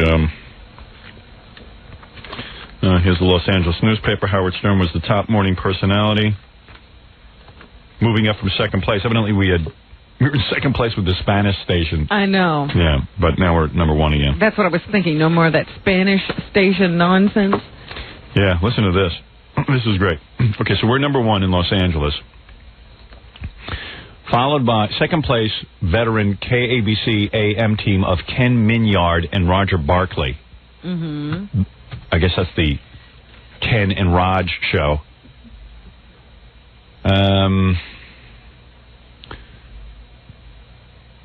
Gene Bean went. Gene Bean went from 9th to 10th. I don't know who Gene Bean is. Maybe Jim Bean. That's what Jackie drinks. Good stuff. Gene Bean, but okay. And then KLOS FM morning duo Mark Thompson and Brian Phelps remained in 7th place. Aw, you feel bad for them? They used to be the top of the heap. Gee, what's it like now being losers? When's the next TV show? Yeah. Yeah, NBC was banking on them to bring them back. Remember that TV show they had? Tell me that wasn't the greatest thing you ever saw when they were like 105th out of 105. Yeah. Well, you know what drove me nuts? That here we were in New York, and Mark and Brian were in Los Angeles ripping us off, and because they were on in Los Angeles, every Hollywood guy was like amazed by these guys. Hey, these guys got good material. Meanwhile, they're doing my whole act. So the NBC hires them, gives them a show. NBC Network. Jeez. It lasted 2 weeks, but they actually got a show out of doing my act. It was so embarrassing, though, and it made it hard for every other radio person. Well, the problem was... want to make the transition to TV. They didn't know what to do on TV because I hadn't done TV yet. That's right. Kind of TV I was doing was no way it was going to be suitable for the network, so they panicked. They were like, well, Howard has to tell us what to do. No manual. Yeah, there was no manual to follow. So all of a sudden they had to invent the show on their own, and they went out and did stunts. They wasn't even stunts. Remember, they spent a whole hour joining the Temptations. Yeah. Getting, it was great. All of America really cared. Joining the Army. And they were going around shooting 60 hours a week for that hour show. They shot 60 hours of videotape for an hour show. 60 hours of nothing. All bad, unfunny stuff. When you got to shoot 60 hours of nothing, you know you got a bad show. You should be able to shoot 60 hours and If you've got 60 hours, you ought to find an hour of funny stuff. Yeah, right. But they just didn't know what to do. But they were all excited because they got this NBC network deal, but they weren't me, and they couldn't figure out what to do with it. That's going to be a groundbreaking show. Yeah. The only ground they broke was when they fell out of that plane. Yeah. That was a great stunt. That's never been done before, watching a guy parachute for an hour. Watching two imbecile disc jockeys learn how to parachute for an hour. Get ready for an hour, and then at the end, the big climax is them jumping out of a plane. This will be great. Two guys all of America doesn't know will jump out of a plane, and they'll get to go parachuting. Well, they seem to be having fun. I don't. And then one episode, they must have been real desperate. They were kissing each other. They got married. Yeah, they married each other. They were so desperate, they started committing acts. Yeah, maybe we'll be gay. Maybe there's an audience there. People start making out. You know, add a little love to the... Listen, we're in 104th place. I got to pull on your pants. Do something. Imagine the TV meeting. What are we going to do this week? Yeah. I think we got to do it. Yeah, listen, we've been checking the ratings. It's our last-ditch effort. We're going to go gay this week. All right, this was the thing we weren't going to do unless it was absolutely necessary. See, but it would have been cool if they hired, like, Harvey Fierstein to show them how to be homosexual. I might have tuned in for that. But instead, they just went ahead and started kissing. Apparently, they knew how to be homosexual. Yeah, they didn't need any help. Yeah, we're just going to kiss each other and marry each other? Oh, okay. Good. Well, I think that'll be a very successful television show. And who's the guy who hired him? Warren Littlefield, the same guy who let Letterman go. He's on a roll. He's on a real roll. I think he actually still has a job with NBC. Yes, he does. The biggest nitwit on 2 feet is this Warren Littlefield. And I think he once said to me, what did he say in the newspaper? I won't make it in late-night television? That's right. When I was going to sign with Fox? Gee, Warren, gee, I'm nervous with your opinion. Well, if you don't see it, then nobody will. Warren, sit back. You keep watching Mark and Brian, and you watch what I do, pal of mine. I wonder if he goes back and looks at those shows and says, you know, I don't understand why this didn't work. He doesn't understand because he doesn't have a brain in his head. You watch the movie, Warren, and then you watch our E-show ratings, and you watch this radio show, and you watch book sales. Just keep sitting and watching and hiring other people. Stupid ass. So last time I did the Tonight Show, Warren Littlefield sent me a note. Did I ever tell you this? Yeah. Like with a big target, a picture of himself with a target painted on it. Right, he's got a sense of humor. Yeah, it's supposed to make it all better. I never heard that. Yeah. That is funny. Yeah, too bad he can't get anything funny on TV. Same guy who said John Candy looked healthy. Warren Littlefield. Another genius. Hey, I know. We'll take Howard couldn't make it in late night. It would have been impossible. But I know. I'll fire David Letterman and hire Jay Leno. He'd better keep his day job. Yeah. We'll see who's in the business longer, Warren. Every management type who's ever critiqued me somehow has never ended up lasting. They disappear. Yeah. They just disappear off the face of the earth. Yeah, believe me, I've outlived a few managers. Lots. Well, anyway, so that's the Los Angeles ratings. That's pretty cool, huh? Did you read that article I gave you from Miami? Yeah. Because it was the typical Yeah. first week in a new market article. Yeah, where every DJ predicts someone to do badly. And not only that you played it safe. You weren't really outrageous. Yeah. I'm going to do they wanted me to just say penis 900 times, and then they could have written in the paper, he said penis 900 times. Stupid nitwits. I thought that was so funny. Yeah. Let me see if I got anything else here for you. He was being careful. Yeah. Careful. They said I was tasteless, but I didn't say penis. That was basically their complaint. Okay. It was that they really thought that being in Miami now would affect the way you did the program. Yeah, I changed the program for Miami. Oh, I don't know. Let me see if there's anything else here. Nah. That's it. I'm going home. Goodbye. The other thing I like about Miami is we're competing with guys who call themselves Rick and Suds. Yeah, did you see a picture of that guy? In Miami, we compete with a guy named Rick and Suds. I think it's one guy. Maybe. What? I don't know. But the guy Suds, or was that Rick who we saw? Well, I think Rick was in the paper. It's a team, I don't know right? who Suds is. Yeah, Suds, they don't even... Rick was a guy... Like, you hear Rick and Suds, you think like they're 20 years old. Yeah. Guy looked about 60. Yeah. Literally. This is an old guy. Yeah. Rick and Suds. And they're like the happening guys on the dial. Them and Ron, the other Howard Stern imitators that quickly fell to defeat in Orlando. That was our fastest win ever. We won in a month. We went to #1. We took away all their ratings in a month, Ron. They suck. But I like Rick and Suds. Yeah, that's an interesting little thing to call yourself. And then they have a picture of Rick, and Rick sitting like cross-legged on a like sort of like a guy who does yoga. You know, he's sitting cross-legged in his jeans and sneakers and his happening gray beard, and he's sitting there on the desk, like kind of relaxed. You know, he's relaxing. Rick and Suds relaxing. And if Suds wasn't in the picture, their team, you can bet Suds is pretty whacked out looking. And I don't mean in a goofy way. I mean in an old home way. Rick and Suds.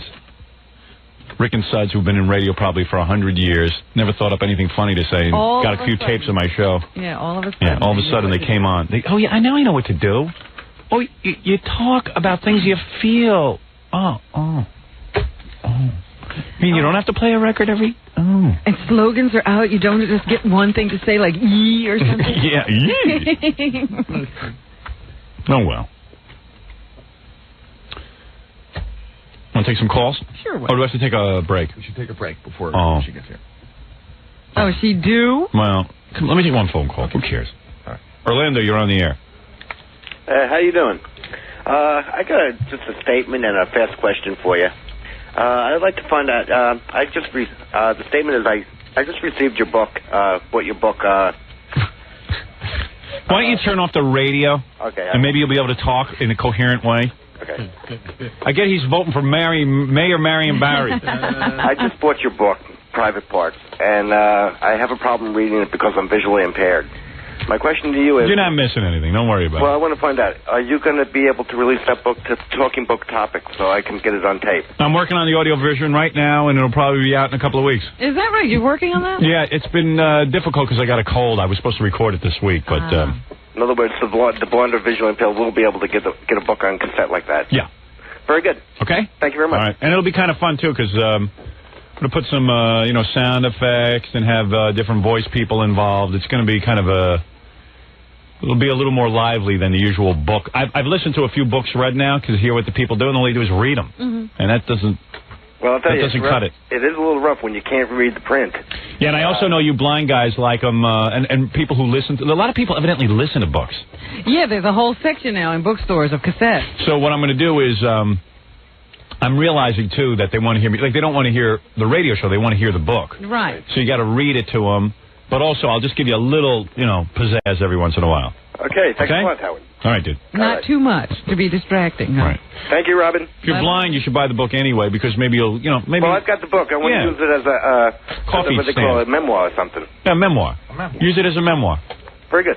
You're going to use it as a memoir? He means memento. A memento. Okay, thank you. All right. All right, bye-bye. For a reader. Nobody knows how to speak English. I'm going to use it as a memoir. All right, I got to take a break. You're just going to change it. Put his name on it. I got to take a break. I tell you, if Pam Anderson wasn't coming in here, I'd take a break right out the door. Can I ask you a question? Yeah. Why would a blind person have memoirs?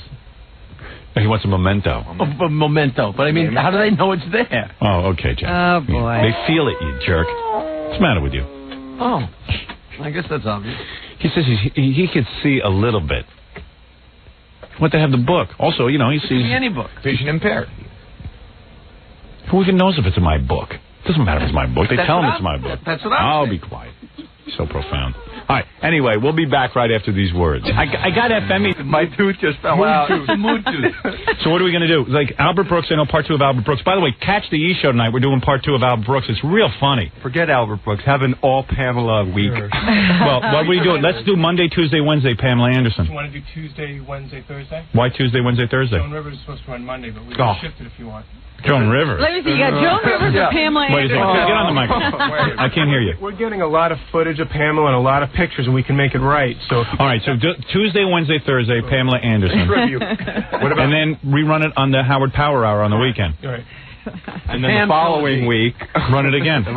Yeah, so it's only Pamela from now on. Did you get the part where I was dancing with her during the commercial? Yeah, we taped that. It's really funny. We'll incorporate that in the show. You'll see, Rob, know what she's talking about. I was dancing very... Right. You know what? I need another shot at dancing with her. I could do it much better. I said to Jackie out in the hall, I said, you were dancing like a man who was, I'm so grateful she's letting me touch Now I feel like a jerk. I could have really impressed her with my dancing. Right, but instead you were I should have danced like this. grateful. Let me show you how I should have danced. Yeah, watch this. Give me that song again. See, she didn't want to dance with me again. There is a way you touch a woman What? that inspires her. Come in here, Robin. I'm not going to be bothered with you because that didn't even look like another woman wants to dance. Come here. I just want to show you how I would have danced. Do Ralph. Hey, Jackie, come over here. I'm going to dance with you. She's such a show. Jackie's yelling around. I just want to taste the lips. So this is how I should have danced with him. Jackie, don't be uptight. Here, let me get my shirt off. I should have undressed, first of all. All right, here you go. Jackie's got This is for television. All right, ready? You be Pam. Don't be a jerk. Oh, come on. Loosen up there. Yeah, see, now you're doing it right. Sitting for 5 seconds. Oh, my. Oh, God. I'm no homo. Come on, Jackie, get into it. Bend over the desk.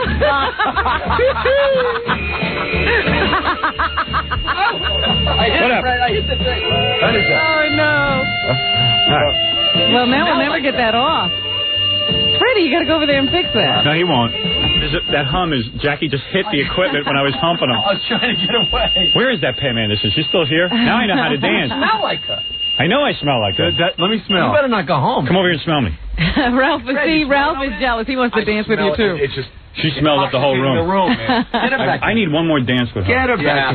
How do I smell? Oh, yeah, you smell good. Do I smell hot? Now dance with Ralph. See, you're grabbing him the right way. Yeah, Ralph's a girl.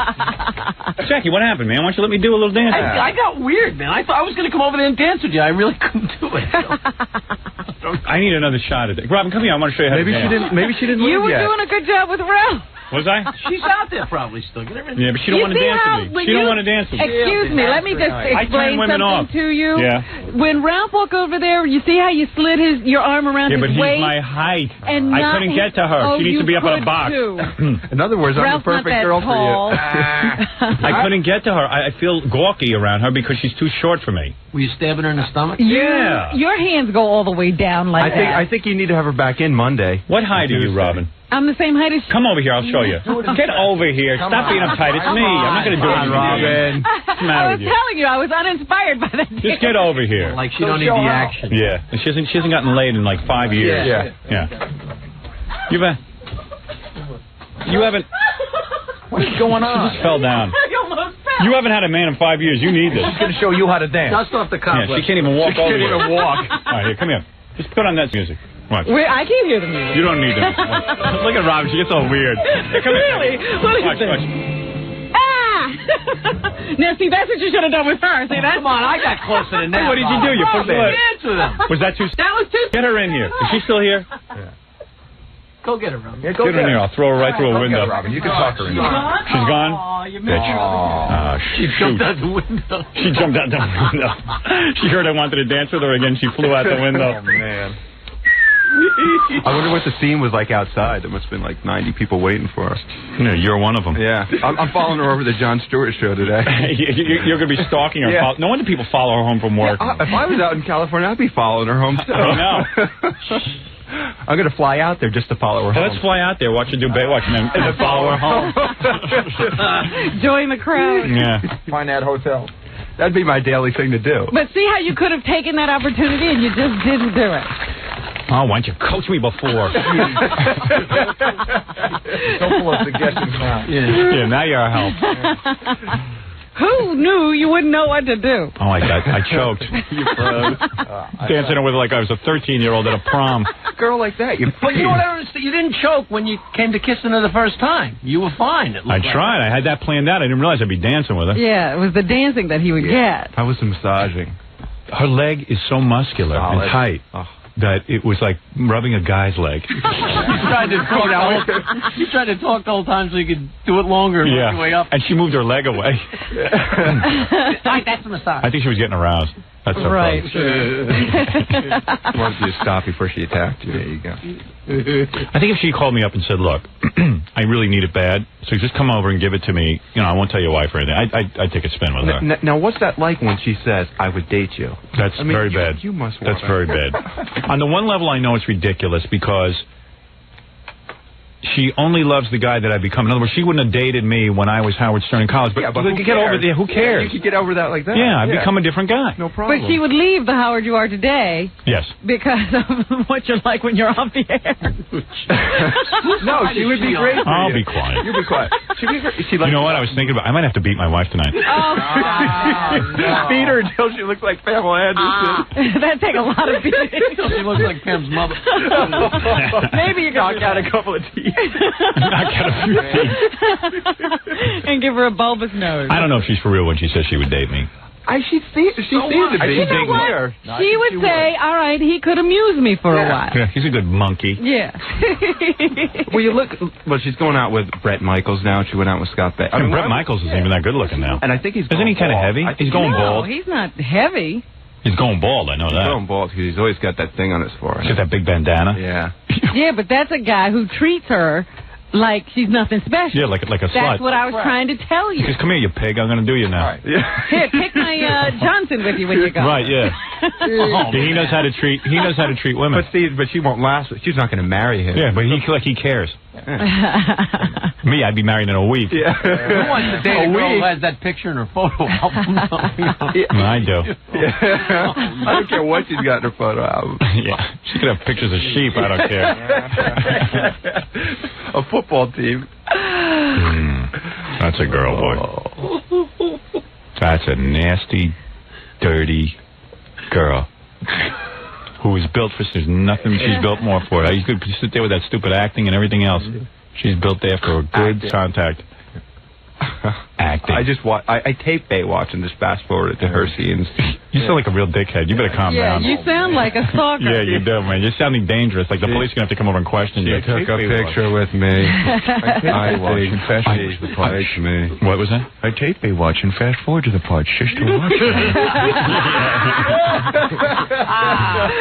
And then I'm going to stalk her. I'd like to chop her up and eat her up. Yeah. Put her in a stew. Yeah, I'd like to chop her head off and keep her in my refrigerator. I'm going to kidnap her. Now that she took a picture with me, I know she really loves me. She's my wife. I think she was saying, come to my house and visit me every night. I'll hop and go. I'll chain her down and feed her twice a day. Pamela Sorilla. Oh. Pammy Poo. Yeah, she's a little. Did you like her shoes? And she took her shoe off. She had little toe rings. Did you see that? Yeah. They got it on. Oh, that was so cute. Her feet were cool. Perfect. Her feet were perfect. Yeah. I'd eat those feet. Sure she couldn't run away. Hours. I'd eat those feet. I'd eat those feet. She's such a girl. There's not a part on her that you wouldn't lick. I could think of one part, maybe. Not me. What? What part? What part? The part that Baba Booey licks that I don't. Oh, come on, you would. Yeah, if she wanted it, I'd do that. But she'd have to ask. That's nothing I'd volunteer. You're not going to volunteer for that, huh? Why are you looking at me crazy? I'd ask her. Jackie, all girls. She showered up first and really cleaned herself out. Oh, be quiet, Ralph. Showered up. Not even a prerequisite. She showered. Like, what are you? Jackie doesn't even care. So Ralph is saying, hey, I would do it without her showering. I'd do it after she jogged. Jogged in a sewer plant. Would you do it after she jogged and ate like 500 quarts of beans? Right all day. You can't come up with a scenario. I just think it's so funny that you were worried that she'd be uptight that you had a tiny bit of fuzz on your face and she pulled out a picture of a penis out of her wallet. No. What do you know? Postcard from home. Something for the kids. Man, I'm horny. Ralph, come here. Bend over this desk. He put his arms around you. Did you see that? Yeah, well, he's really horny. He's also. He's so horny for her, he'd do you. Yeah. Just because you were No, I still think he'd rather do you than her. I don't know. You know what? That's a good question. That's a question that hasn't been answered yet. I can answer it. Yeah. You've never had gay? No. Be honest, man. No. Even as a little kid? No. Nothing. No. You never touched another guy in that area? Touched. I don't believe you, Ralph. That doesn't count. Jackie looks at you like you don't even believe it. No way. Jackie's looking at I vacillate. Sometimes I think so, sometimes I think not. Really? I think he's had gay, so he's just embarrassed. What's gay said? No. Just how far You know it's better than to let that cat out of the bag on this show. You've never massaged another guy and then... Well, massage, No, seriously, and fiddled around with him? Oh, well, what's fiddling? No, I'm just kidding. No, I haven't. That tooth is so ugly. Can you fix that, man? I'm gonna get it. Yeah, right. I turned him on to Dr. Kaufman, my dentist, and he went over there and everything. Dr. Kaufman said, your tooth looks ridiculous. Ralph has a big blackened out tooth like Snaggletooth. He looks like Kukla. You're Kukla from the Kukla Fran and More Ollie. that it's white. It's whiter than the rest of them. Man. Yeah, but your gum is all browned out. And I went to see Dr. Kaufman, and I said, what can you do for that guy Ralph? He goes, well, if he'd come back. Yeah, he's got to come in, and I'll fix it. Yeah. It's just getting in there. Once I get there, I'd be okay. I just can't call up and make an appointment because it's something it scares me. Farfel. You got Farfel working here. Awkward. Can we just remember to keep calling him Farfel? That's just so funny. I think maybe his powers will go away or something. Yeah, there's something weird going on because he won't fix it. He thinks he's got a magic you know, the whole... But here's a guy who's so into hot chicks and appearance. I mean, if I have... Today, he was in there shaving me because my beard was an inch off. Yeah. And he goes, you know, I said, how could you be so into appearance? And this is a guy who grooms himself. He watches every hair that it falls in place for himself. He said, how can you have a big snaggle tooth? It doesn't make sense. It really don't. If pain wasn't involved... There's no pain with Dr. Kaufman. I don't know, man. It's Where's just like the pain if it's a fake tooth? Yeah, I don't understand. Underneath, it's like it's broken. Yeah. They give you stuff, Ralph. You don't they give you a needle. No, they don't. Let me tell you what he did to me the other day. He had to drill like a little for a cavity or something. Yeah. First, he does the thing where it's not a needle. It's like a little tap on the gums that completely numbs you before the needle. When he puts the needles in, I didn't even know he did it. Yeah. I've just had some bad experiences, you know. Yeah, but dude, this is... We have a bad experience every day. I'm looking at you. You had a bad experience when the dentist... You take some pride in yourself. I do. Here's a guy who went and got his nipple pierced. He wasn't afraid of the pain. Right. That makes no sense. What is the sense of that? What is wrong with you? That doesn't make much sense, does it? Get out of here. You're making me ill. All right, I got to take a break and we got to do the news, and we should get out of here. But I must say that he's been grinning so much since Pamela. You just see nothing but the... All you see is the big gums and tooth. Yeah. Big tooth. I'll go next week. Tooth. Your tooth. Next week. Next week. Next week I'm going to go. Yeah. I vow to go next week. It's like a shield. I'm going to call. Yeah, well, try and clean yourself up. I got an appointment to go over and see my movie people, the producers, because I'm trying to get them hired over there to do some hair and, you know, be like a consultant on my because don't forget, he was there during all the hairstyles. Right. But if they take a look at that snaggle tooth, they might throw you out at the window. Big dope. Get out of here. Clean yourself up. Try and make a career for yourself. I'm trying.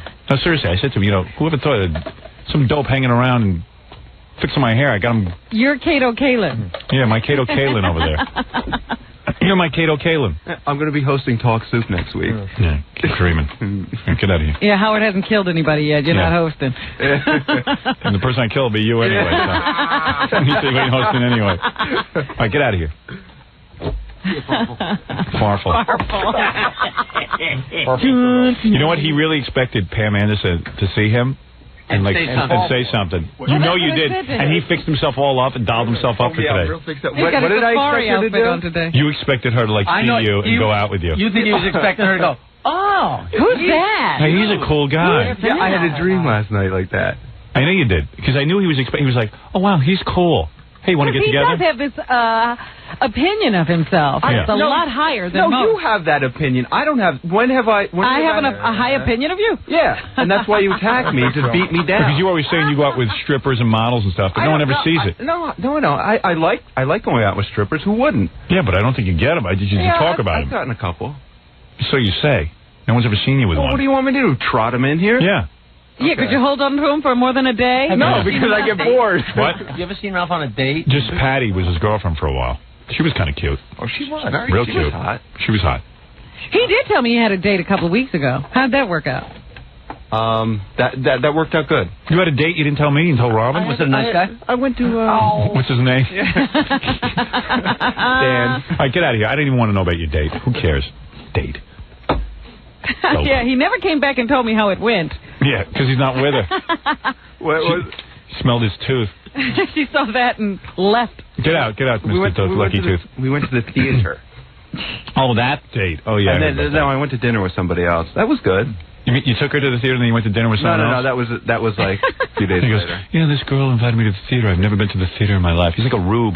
He's not like a rube. He's been here all of his life. Yes, I'm not a rube. I just wasn't interested in going to the theater.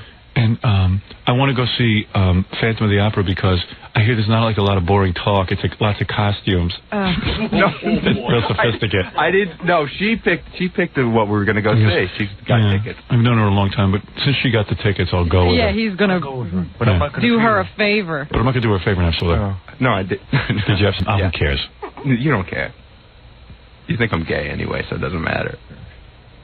All right, go on, get out. I don't want to talk to you. I want to do the news. All right, we'll take a break. I'll throw him out. Okay, because you can't get him out of that chair now that he's getting some airtime. Yeah. Like he's on a rubber band. Huh? Yeah, he's a whore for airtime. All right, we'll be back right after these words without Ralph.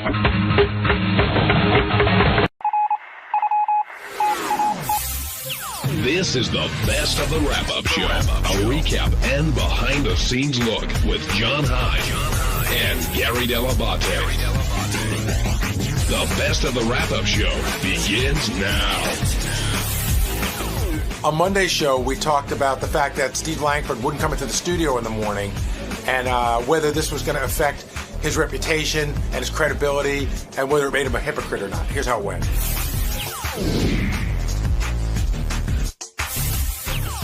I want to start with what happened with George. And I guess Richard wanted him to officiate. Is that the right word? Officiate the Yeah, that would be about right. And I guess he told Will this, and Will had told Howard, but it was news to George. Right. And George is such a sweet guy. Just he would do anything for anybody here. He is one of the family. But Howard wasn't too pleased about that coming up, although Richard and George do have a personal relationship. But that bled over to what happened with Steve Langford, where I guess his daughter interviewed George for some kind of project. And Howard drew the line. He's like, I don't want people bothering the guests. And where was he going with that, one, Gary? And two, why didn't Steve Langford come in and defend himself? Well, the first part, Howard has always said, I don't want people bothering the guests, and it doesn't matter how high or low you are on the food chain. You know, I remember the first, like, how would you say, I don't want people taking pictures with the guests. I want guests to be able to come up here and not be asked for autograph, not be asked for pictures. And then there was a weird thing going on where Jackie would have the day's guest autograph one of Jackie's jokes, and we put a stop to that. And then it was, you know, everything from, you know, Grillo calling Sherry Lansing looking to get acting work to, you know, John talking to stockbrokers, and Howard's just like, leave my people alone. So, I mean, that's sort of the rule. Don't bother people who are on the show and ask them for favors. But sometimes I guess you cultivate personal relationships with the people who are on the show. And Howard could look at it and say, everybody you basically talk to, you specifically, Gary, is as a result of him. You know, like everything on the show, because people call and complain all the time, there's hard and fast rules, except there's different rules for everybody on the show. So I'm sure there's more latitude for Robin being friendly with a guest outside the show than there would be for, say, Jason. But you know, as a general rule, Howard doesn't like the guests being bothered. Howard feels everything's a bother. So he feels like when you ask somebody something that it's a bother to them. And listen, it's his show. It's totally his prerogative. And maybe it is a bother. Like, maybe George is too nice a guy to say, I really don't want to do that. Do you think Steve made a mistake not coming in today? Huge, huge tactical error on Steve's part. Why is that? Because he paints everybody into a corner and explains to you why they have to answer his questions. Steve should have come in and just sort of said, hey, I agree with you, I made a mistake, or I disagree with you, and here's my argument. But how is what Howard was saying about Steve Langford any different than the argument between Steve Brandano, Steve the intern for the purposes of this, so everyone remembers. Remember Steve Brandano went to an event and his girlfriend at the time was there and he said he didn't want her interviewed. That's right. And Langford goes, it's part of the story. What's the difference? And, well, another thing about that, Howard wasn't looking to talk to Steve's daughter or family there. He wanted to talk to Steve. And I guess when family comes up, all of a sudden you want to sort of change things. What happens is when you have a big sensitivity to it, it's at that moment you have to decide whether you're going to go in or not, and then you sort of dig in and hold your ground. And you know, Steve's got to come in sooner or later. How did he react when you went back to get him? I called Steve. Jason called Brad, and he said, "Yeah, Steve's here." So I said on the microphone, "Steve will be here any minute." And then all of a sudden I noticed. It's a 30-second walk over here. So a minute and a half went by, and I said something's wrong. So I got up out of my chair and I walked over there, and I said to Brad, "What's going on?" He goes, "He's not coming in." And I'm like, "What?" I couldn't believe it because it's just not Langford. So I walked over, and Langford put up his hand and he said, "Listen, his daughters are off limits. My daughter's off limits." And I was like, "But Steve," and he's just like, he didn't want to hear it. So I just came back and reported it because I figured I'll let Howard handle it tomorrow. Well, like you said, eventually he's coming in anyway. So now, I mean, does it make him a hypocrite? Yeah, I think it does. I really do. I like the guy. I can like a guy, and I think his news stories are amazing. But yeah, it's a hypocritical of him not to show up today on this count. Rich in Pennsylvania, welcome to the wrap-up show. Hi, guys. Hey, I want to talk about Langford. I think, Gary, I think you're right. He's lost all credibility. Now when he comes in, what he did to Jenks, painting him into the corner, all Jenks has to do, all any of you all have to do from now on is say, let's talk about your daughter interviewing George. And he's got no credibility, none whatsoever anymore. He just wussed out like a big puss. I want to know how old he is. I want to see his birth certificate. I don't care how old he is. He acted like a 4-year-old. Oh, you can't talk about that. He talks about everybody else's problems. Even after they tell him not to, he'll go right in after it. So I think it's gonna end up being one of those things where he even now, if he's listening to this, he probably thinks to himself, you know what, I should have just gone in and dealt with it because it's just gotten bigger than it has to be. Well, you know, guys, when he starts, it's going to happen. He's going to bust somebody's balls on something, and it's going to come before Howard, him, and whoever. And I can just hear it. I can hear it's almost like you can write the dialogue. He's going to be busting on you. Hey, let's talk about George, your daughter, in the interview. I can hear it coming.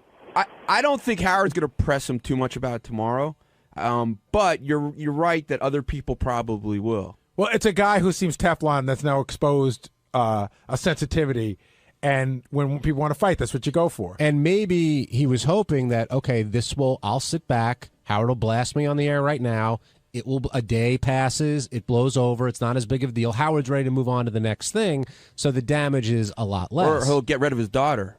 Well, that's not going to happen, but I do think, I forgot which one of you guys said it, though, a lot of people are going to definitely keep this bullet and wait, and they're going to use it when they get the chance. Thanks for calling in there, Rich. Eddie in Pennsylvania, you're on the wrap-up show. Hey, Eddie.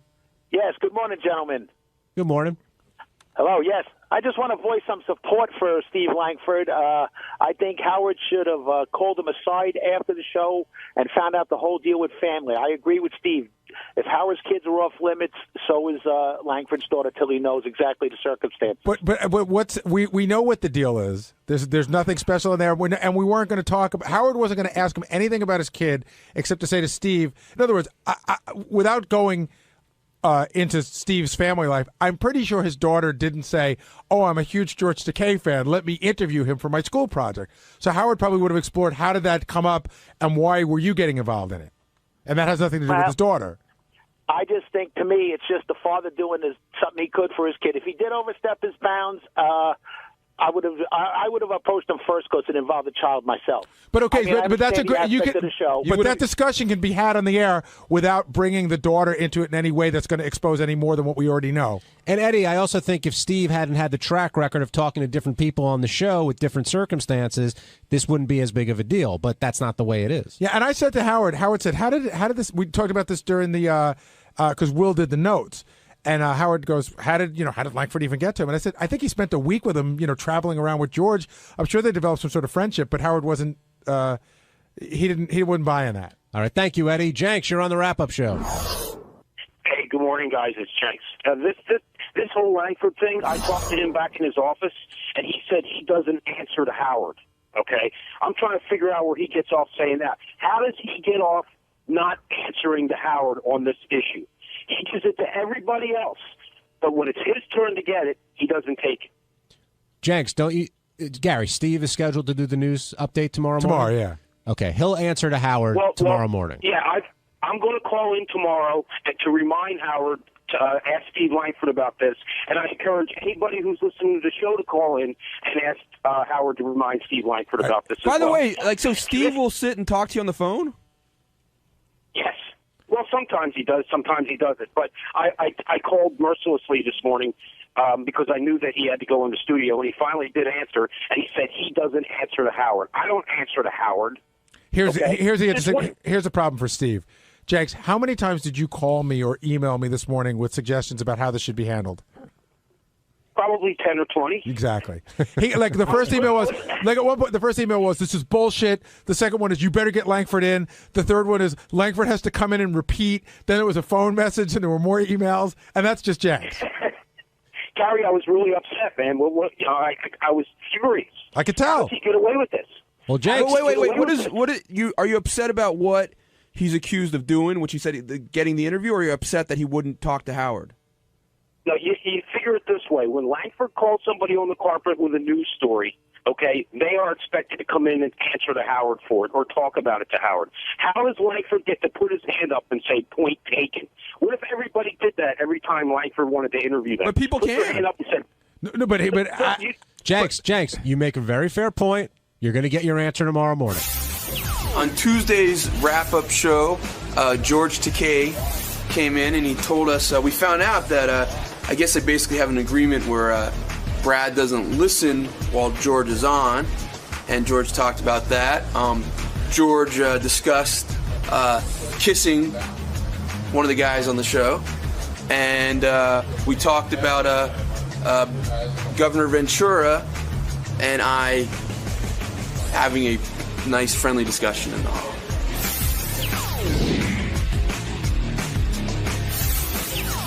Now joining us, and he's always gracious enough to do this every time he comes in, is the Stern Show announcer, Mr. George Takei. And George, you're back again, and in the mix with Brad's weight, and your relationship seems to come up quite a bit whenever you do the Stern Show. Doesn't it?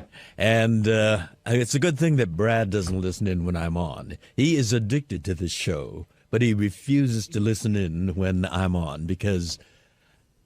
Well, he has given me free reign. He says that's the way the show works, but he doesn't like to hear what I have to share when I have free reign. When did that start? From the very beginning. Right from day one, Day one, he would not listen when I'm on.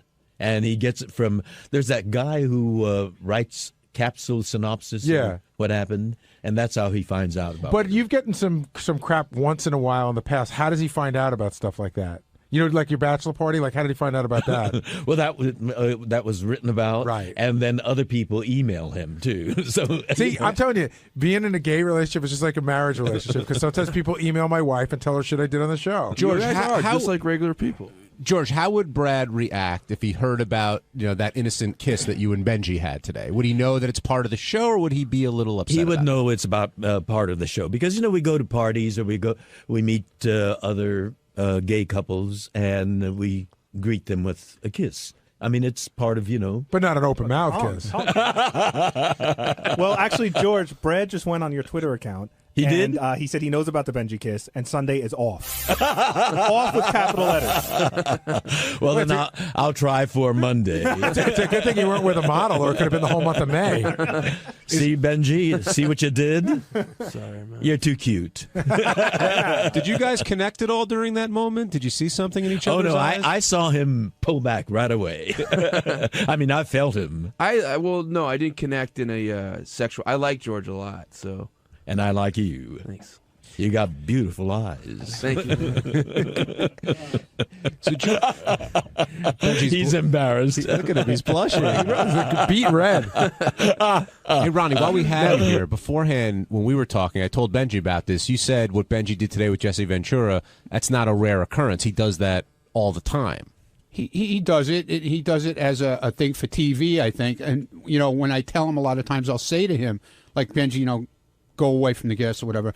And he'll just look at me and he'll smile and he'll just keep on doing it. And I think he thinks I'm picking on him, but Benji doesn't realize that I do work for Howard, and Howard does have certain rules, and I do abide by those rules that he asked me to, to enforce. And we had the same problem. Can you let me talk? I didn't know you worked here. Could you let me talk? I didn't know you worked here. When Richard and Sal, we had the same problem with more Sal than Richard. I didn't recognize you. I'm sorry. He used to do the same thing. I thought you were just some guy in the hall. Howard got upset about it too, and I used to tell Sal, and he also used to ignore me about it. And then until Howard blasted him, then he realized that he wasn't really supposed to be doing this stuff. So do you think Benji will continue to ignore you now after what happened today?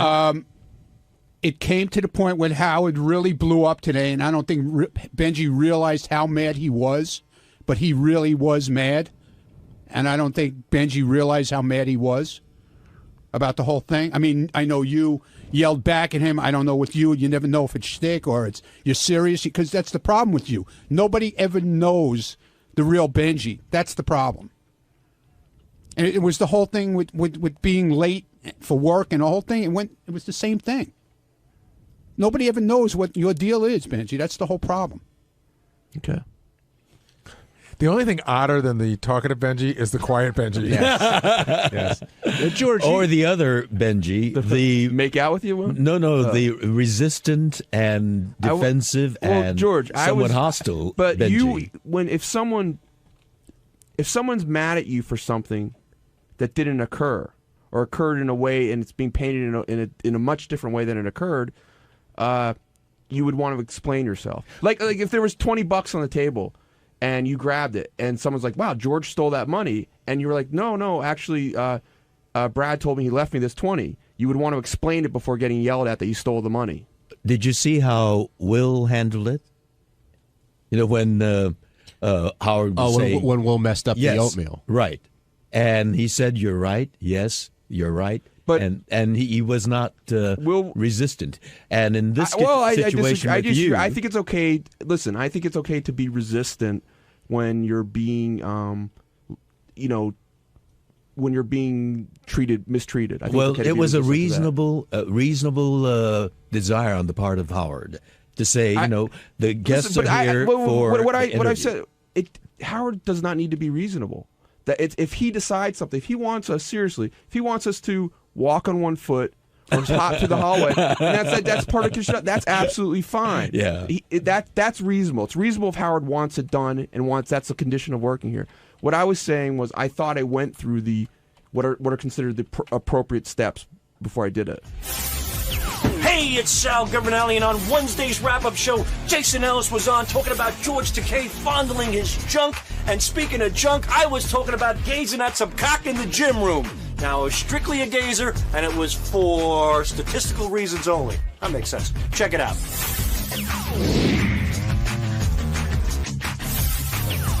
I know that you're a huge fan of the show, and I know that you probably labor over coming on the show the way Howard labors on going on Letterman. Oh, for sure. Like on a day like today, do you walk out of there, you hit a home run? No. Because you did. Yeah. I mean, you hit a home run today, right? Everybody agrees? Yeah. I mean, everyone loved it too, but do you not know that when you walk out of there? No, this time I felt like I did better than the last time, but as soon as I walked out, I started critiquing what I didn't say. Well, what do you feel? What did you miss? What do you feel you missed? I just feel that I was a little stressed and less humorous. I felt like there was a lot of, I have a lot of things that just come flying out that are just funny that none of those came out. I just did the torture the dick thing. Now, Jason, when George comes over to take off those clamps, it wasn't even that. It was before that. Like when Howard was on the other side and he started talking to me, there was a thing there where I'm like, all right, I'm cool with that. You know what I mean? But I know people that aren't cool with that because you're straight up fucking flirting with me. Like, I've had penthouse pets in my studio. Every now and then they'll give you that look where I'm like, well, that's very flattering. You know what I mean? I really appreciate that. And George was giving me that before he even came around. He was shaking a little bit. I'm like, his eyes aflutter a bit. Yeah, but I thought I'm having fun. It was fun. Of course. You had somewhat of a chubby though after he caressed your penis. I was trying to get it bigger, because I kept stretching it. Good. I want gay people to want to suck it. Is there something wrong with that? No, go ahead. I want everybody to want it. You want a gay man to suck your penis? No, I want. I don't think a straight man would. That makes sense. I want everyone to want to suck my cock except my friends, because it's like when you go in the locker room. Like I'll change with random dudes and their dick can come out, but I ain't fucking changing with Bubba Booey over here. Like now that I know you, I don't want to see your dick in the locker room. Does it bother you if a guy change and then I'll come if a guy waits in the locker room just to see your cock?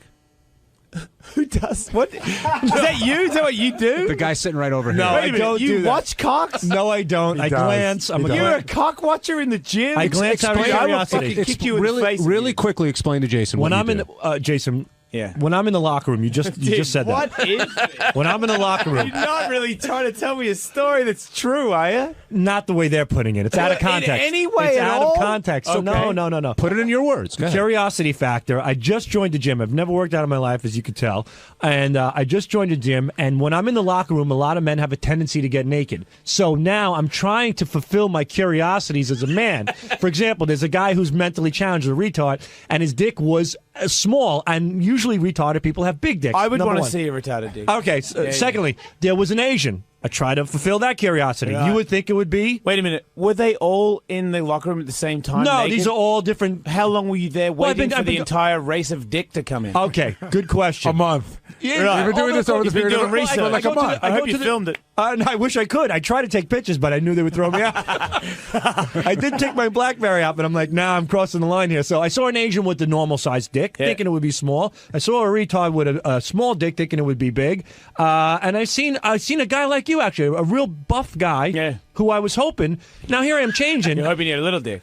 Yeah, exactly. Yeah. And I'm like, God damn it, he dropped the towel, and I was so deflated. It was a really bad moment. It's like scratching a lottery ticket. You know, on the third one, you can win $1 million, and it's just like a fucking potato. Like, fuck. You never know. And I was pretty disappointed the whole day for that one. Well, the whole day at the gym. So that's what I do. I'm not on a mission. I don't go into a locker room and look for dick. I'm not the Jacques Cousteau of penis.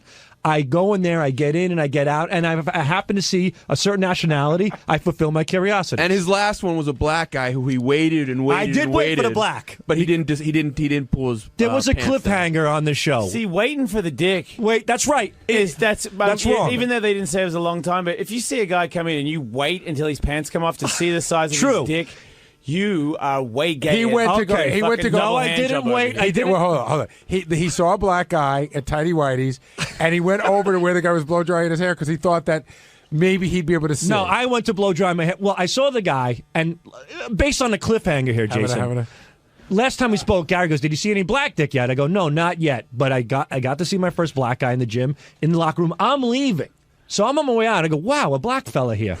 So you were on the way out? I was on the way out. If you didn't work for this fucking radio show, I would call the cops. Hold on. Again, it's a cliffhanger. Gary asked, so I saw the black fella. Don't make it sound like you had to stay. I didn't. You had the obvious cliffhanger. Wait, he's making it sound like he had to go back so he could come report to me. You know what I mean? No, you're the gay I one. believe that. No I believe one told that. you to do this. No, this is your I believe curiosity. You did. That's why I think it's curiosity. okay. That's what I'm saying. I believe you did it, research to tell the story and tell Gary. It's like your obsession with the show. Like you walk down and critique yourself. When Gary asked me last, he goes, "How about some black dick?" I go, "Haven't seen one yet." Saw the black fella, put on the brakes, hit the blow dryer, I get it. Try to finagle my eyeballs a little bit, and he put on his sweatpants, so I messed up. But I get it though. Stay tuned, everybody, in the wrap-up show. We will eventually find out. It's really Gary's the perverted one. Maybe. He's using you Can't to you get just the do a information. show? Can't you just do a segment where you get random people to come in and guess their size and just get them all to drop it? We could do that, yeah. Well, then you could just nip it in the butt instead of being creepy at your gym. Yeah, why don't you make it a Howard 101 special, Sal, where you critique dick? Yeah. I don't want to critique it, but again... Do you want to come on my show, and I'll do it on my show today? I'll just get like a bunch of... Anybody wants to come in and pull their dick out. But Jason, the dick point, frenzy. The point, it doesn't have to happen for a show. He's doing this in his gym. I mean, this is but I believe he's doing it for research and development for the show. I am, and the way, well, I said it fulfills my curiosity. You don't think, Gary? You don't think? Look, I think he wants to know. Do you think if you fired him, he would continue to do it? Yeah, I do, because I think he wants to know. I think we all want to know. I think every man. No, I do. Okay, I do. you fucked yourself. No, I didn't. Nobody wants to we know all want to everybody's know. penis I'm size. telling you, we all. When Steve Brandano takes a fucking piss, and if there's a guy next to him, and he has the opportunity to get an eighth of a glance just to see if he's holding up in the society of men, he's gonna do it. That's us. We're men. We measure up. We measure our biceps against biceps, our chest against chest, and our cocks against cocks. I think it's only for insecure penises. Well, I'm insecure. Look at it. It looks like an aardvark. It's a disaster. On Thursday's wrap-up show, we talked about George Takei and the fact that he started off the morning thinking of Jason Ellis and jerked off to him. And would there be any complications with Brad? What does it mean? And how blind George's love seems to be for Jason Ellis. And then we all talked about what would happen in our relationships if something like that happened. And I don't think we can pull off what George pulls off. And here's that conversation.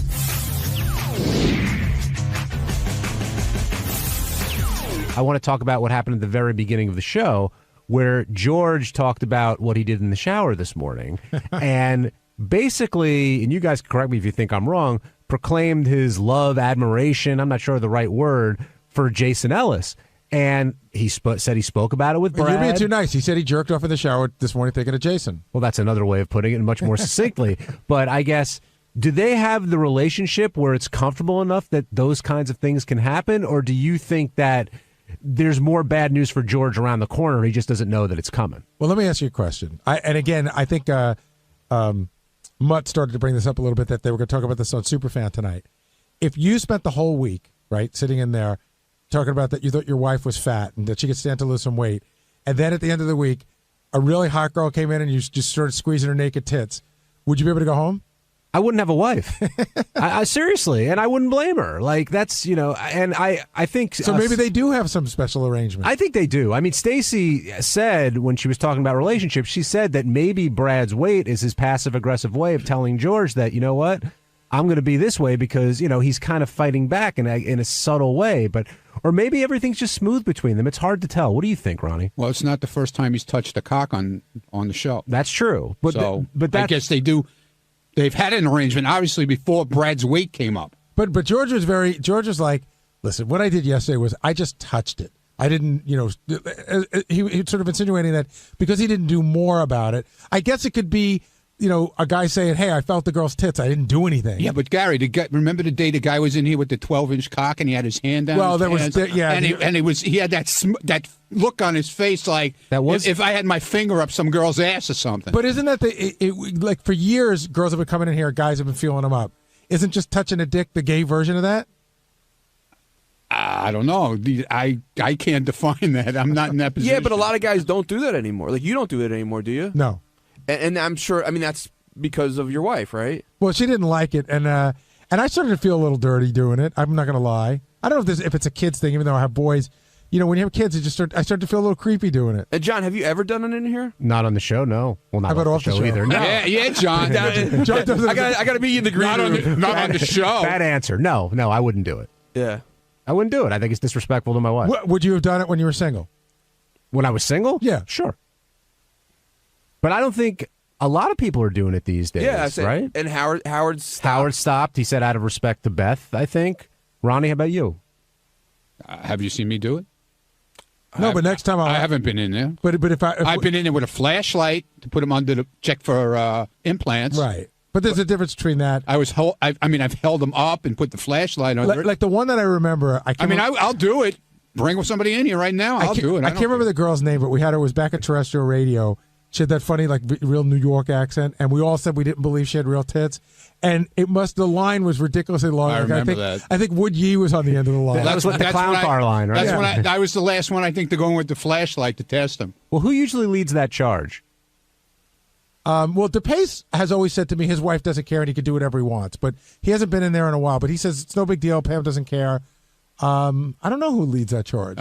Usually it used to be, I don't know. I can't remember. Well, I think the difference here, getting it back to George, is not only is George touching him, but the way he's referring to he's literally gushing over, this guy. And if you're married to George, Gary, would it bother you? I would think so.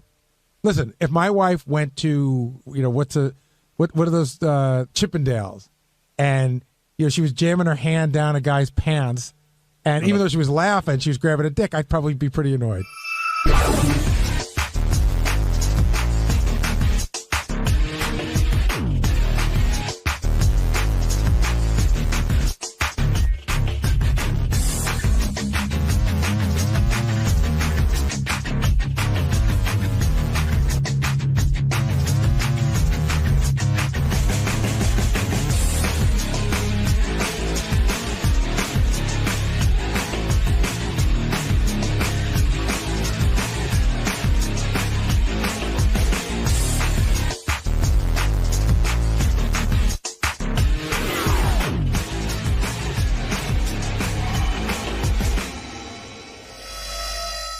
If I'd have known I'd have gotten makeup, I would have went in and you walk into Howard's show and you're greeted by cameras. You'd have been more dolled up today? And this time it's even worse. It's not one camera, it's two.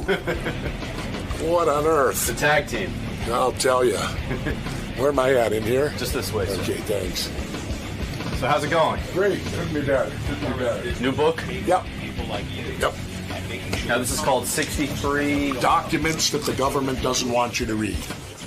And all the documents are in the public sector. We broke no laws. People can find them. You just have to search for them. But they're there. But they're very controversial documents. And when you read them, you won't believe it was the United States government that did it, that produced these documents. First of all, so it's that shocking. Some of them, yeah. Jesse Ventura's here. He wrote a book called 63 Documents the Government Doesn't Want You to Read. It's in stores now. And Jesse, let's get him in here. He's always a lot of fun. What are these documents? He has these documents he wants you to know about. There he is, the governor himself. Look at him. And I understand you flew in on a private jet. You used to be a man of the people. You've become very fancy. How did you get the money for the private jet? Well, I had to fly private because of my lawsuit, Howard. Yeah, what is going on with that? What happens if you go through an airport now? Well, Here's the problem. You always have a problem. Oh, I do. Yeah. I'm very, I need to go to the psychologist and the psychiatrist once a week because I always have a problem. Do you go?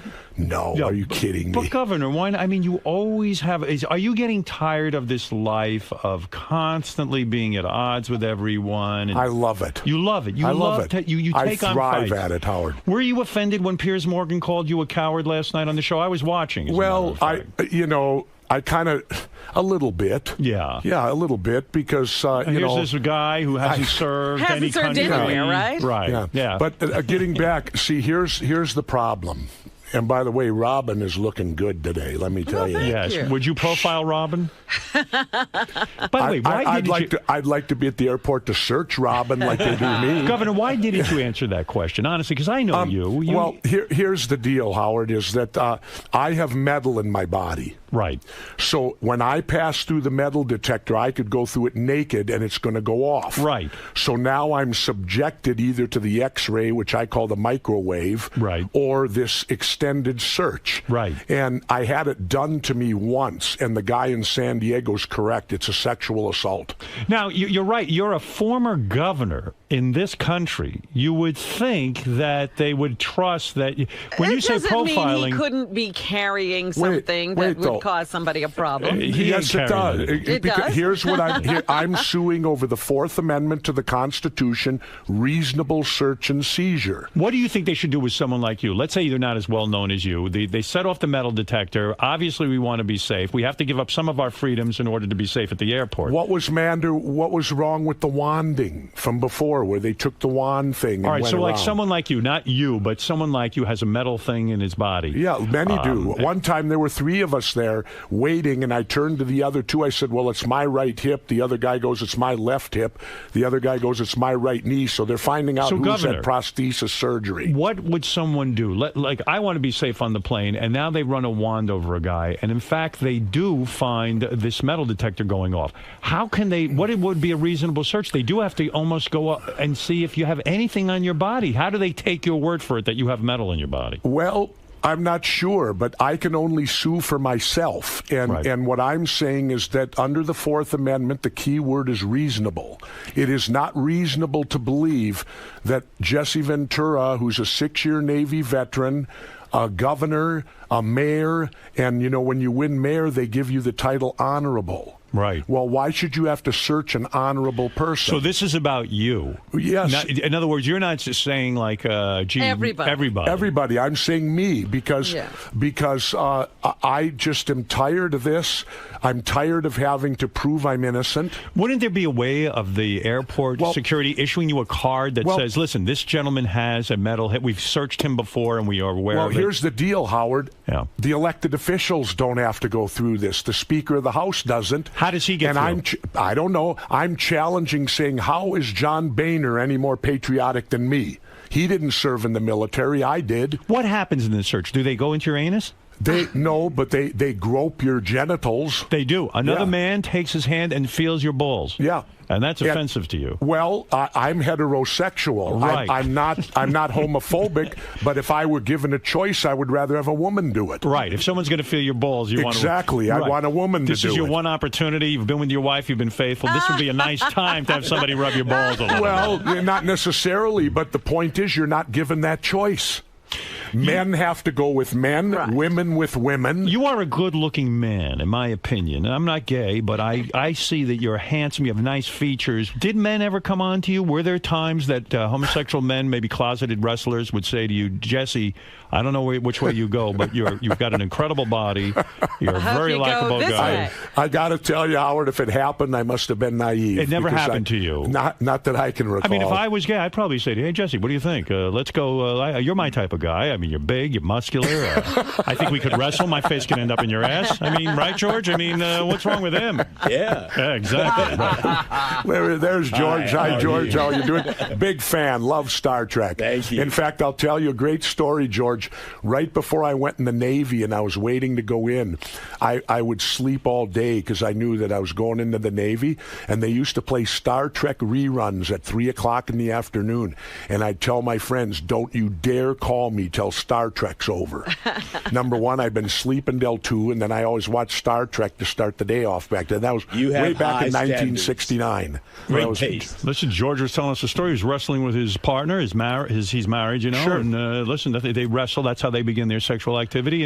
And George on Sunday got his ass licked. What do you think of that? That can happen. That's right. That's right. When you're wrestling, He's a big wrestling fan, is my point. No, you never. When you were wrestling, that never happened to you by accident, did it? I don't recall. I can't recall if it did. You know, I got to hand it to you. You're right.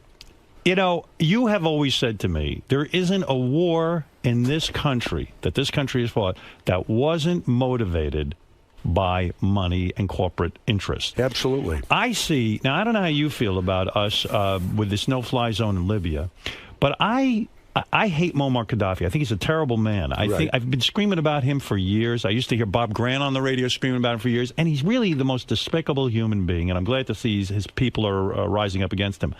But listen, there are many countries in this world that don't have oil where the people rise up and we don't do shit. And there are terrible dictators in those countries, too. We don't do a thing. A good one's called Rwanda. Yeah. Okay, tell us what's going on in Rwanda. There's an uprising going on there all the time, right? Well, not anymore. They already killed 1 million people. Did so we there's no ever- one to uprise anymore. They got rid of 500,000 people. They have no... we have no interest in them economically. Is that what it is? Exactly. That's why. So don't you believe, I don't know your position on this, I don't think we should do shit in Libya because, quite frankly, who knows who's going to come in instead of Gaddafi. Gaddafi's a terrorist. There's no question about it. But these lunatics that are over there that are going to come into power could be 50 times worse. They could be friends with Iran.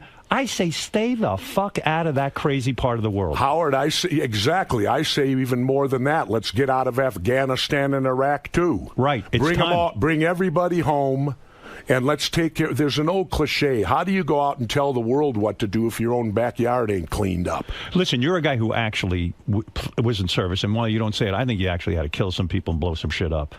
I did most of that after the service. All right. Whatever you had to do, you've actually The service fought. just prepared me for the rest of life. You know Howard. what war is. Sure. So that's maybe why you're sensitive to this. This ain't easy to go over to Iraq and sit there and try to keep peace between maniacs. Is that true? Well, first of all, if you look at, in fact, I can shamelessly plug the book. Yes, 63 referred to 63 because of 1963. Yeah. Okay, yeah. all right. And the last document is the Rand Corporation. Right. And they did a whole, which normally our government follows. Anything the Rand Corporation is written in stone. Right. Well, the Rand Corporation did a study and found that stopping terrorism, the military's only successful 6% of the time. Right. And yet we've put all our eggs in that basket. You can't stop terrorism by invading countries and occupying them, especially over there. Doesn't make sense. You're going to create more terrorists. Right. You're saying that, listen, terrorism's going to exist. What they're going to do is come over here, make a car bomb, do something weird. Being over there basically does it. George Bush had the theory that if we fight them over there, they're not going to come over here. That was his theory. Well, Sounded kind of silly. I'm waiting for one of these countries to, bring the landing crafts and, land at Norfolk or, what do they think? They're going to do a Normandy invasion on the U.S.? Well, you've always said at 9/11, now you don't understand how a government this large and this powerful couldn't figure out that planes were coming to attack. Well, all the documentation I've looked at said we knew well ahead of time that it was going to happen as early as May and June. You had the infamous August 6th memo when Condoleezza Rice said, I had no idea what they were going to do. Excuse me, it said right on the memo. There were people who did call and say, hey, there's a bunch of guys training, and they're learning how to fly planes. And they don't want to learn to land. And they don't want to learn to land, and they're Middle Eastern types. Yeah, and it was brought up to the attention, and we turned a blind eye on it. I'll put it to you this way, Howard. So why not say to Piers last night, yeah, I'd probably profile Middle Eastern types? Why not? I was surprised you didn't say it. I don't know, because sometimes it was taped last week. It was my first interview. I just got up here from 4 months in Mexico. Right. Howard, I live so off the grid down there. I didn't learn of the earthquake till 5 days after it happened. Are you talking about these earthquakes and tsunami in Japan? Yeah, I didn't learn we had hit Libya until 5 days after it happened. Do you like being that out of touch? I do for part of the year. It's kind of nice. The point that you're making, I think, is if you never knew about this this stuff. And if you do know about this stuff, what the fuck is the difference anyway? You can't do anything about it. Yeah, and no, I learned of these things, and when I go to town once a week. When you heard there was a tsunami, did you immediately say that this is man-made? No, because I heard you say that there is a place on this planet where they can affect the weather. Oh, yeah, no, there is. It's called HARP. It's way up in Alaska. What do you mean they could? I know that it's based on 50,000 watts of power. Yeah, and 50 antennas, like radio antennas, they all combine into one, and they shoot low-level radio frequency way up to the ionosphere, and they ricochet it back to Earth. And what does that do? It could create a tsunami? It can control the weather. It can knock airplanes out of the air. Why can't they make it warmer here, then? I'm sick of this winter, and I'm tired. Could be request. Well, I don't know, but it's very interesting, and they lie about it because they call it an unclassified research center. Do you think? Wait, it's clearly classified because they wouldn't let me in. Okay, but when do they control the weather? What weather are they controlling? Because the weather's been downright shitty. Nobody really knows. They have the ability to. Do you think they could have made a mistake and caused a tsunami? I think that could well be. Remember the one in Indonesia? Yes. A few years ago? Well, there was no earthquake. It came out of the blue, and people in Indonesia that were eyewitnesses said they saw the northern lights before the tsunami. Well, in Indonesia, you can't see the northern lights, and when they got HARP ramped up, that's what you see. It looks like the northern lights. I remember that tsunami because Petra Nemcova, the supermodel, was in it, and she held onto a tree and survived, and even her boyfriend was whisked away. What an amazing story, right? That she could survive a tsunami and hold onto a tree? Well, with a broken pelvis? You know what I did, Howard? What'd you do? You remember the big earthquake in Chile? Yes. Yeah. Okay, I was playing golf in Mexico. And I was out on the back nine, and the ranger came up and said, "Governor, did you hear what happened?" I said, "No." No, I'm playing golf, asshole. Leave me alone. Well, he said, earthquake in Chile, and we're supposed to get hit with a tsunami at 5:20. And I went, oh, my God, because I live way over the mountain on the dirt road. My wife is there by herself, so I quit golf. I threw my clubs in the back of my pickup. I busted ass all the way home, drove the dirt road. I come screeching up to my house. I jumped out, ran in, put my swimsuit on, grabbed my surfboard, and ran to the beach. Why did you do that? I've never surfed a tsunami. You're insane. I needed it for my resume. Are you a daredevil? So I stood out there, and all that happened, Howard, the water went a foot out and came back in 2 feet. I said, what a disappointment. Well, you were lucky. Well, I don't wish death on anyone, but, maybe a 7-footer. That's not too much to ask. Are you macho in every way in your life? I mean, you seem to be very macho. I mean, do you ever do anything kind of wussy? Do you do anything that would be sort of... Do you cry at movies? Yeah, I mean, you do. Yeah? Sure. You're an emotional guy. I'll tell you what can really get me if I start thinking about my parents a great deal who are gone. You loved them? Yeah. Your father was good to you? Oh, absolutely. Kissed and hugged you? Never struck me. Did he ever say, I love you? He wasn't that kind of guy. He was a World War II vet, but he didn't need to. Did he teach you things? Oh, yeah. What was the lesson he taught you that was most valuable? That we go to war over money. Right. Because he was a World War II vet, and I'm a unique family. My mother was a World War II veteran. Why did you go into the service knowing that these wars were just the result of selfishness? Because I was listening to my teachers in school and not my dad. My dad didn't want me to go in, or my brother. But he said, listen, why should you give your life up for corporate interests? Yep, and in Vietnam, I remember my dad was opposed to the Vietnam War before the hippies even were. He said, this is a bullshit war. They're over there just making money. It's a bunch of crap. He knew. He saw that. I mean, you could say World War II, World War I, noble wars, right? I mean, maybe, pretty well, You could say that. The last noble war. World War II. And now these wars, as you say, and I agree with you, that Libya and such, it's all about the oil. Libya is a major oil contributor. Sure, absolutely. Right. You know what's in Afghanistan, don't you? You once told me what's in there. Lithium. Yeah, and they found a vein of lithium they say is worth $1 trillion. Now, what's lithium used for? Every cell phone, every computer, and soon to be electric cars. They need it for the batteries. Wow. Now, why don't they just tell us that? Hey, say, look, we got to go get this lithium so we can live the life. Then I might say, well, okay, but they come up with this bullshit. We want to bring democracy we need to excuse. A bunch of people who wouldn't know democracy if it bit them on the ass. Do you think you lose credibility because you're so open to every conspiracy theory? Do people say, "Oh, Jesse"? Like after a while, it's like the boy who cried wolf. Oh, Jesse just believes in every conspiracy theory, and but you really would say you investigate every. I investigate everything, and I don't believe them all, Howard. But I investigate them all. But this book is, you made an incorrect statement when I was listening to it. This book is all documents in the public domain that our government has produced. It's not conspiracy theory. Right. It's just documents that deal with 9/11. And you analyze them. Well, you can analyze them. We reprint every document. It isn't me telling you about it. At the end, you can read every document for yourself. How many books have you written now? This will be my 5th. Your 5th? So Yeah. these things sell.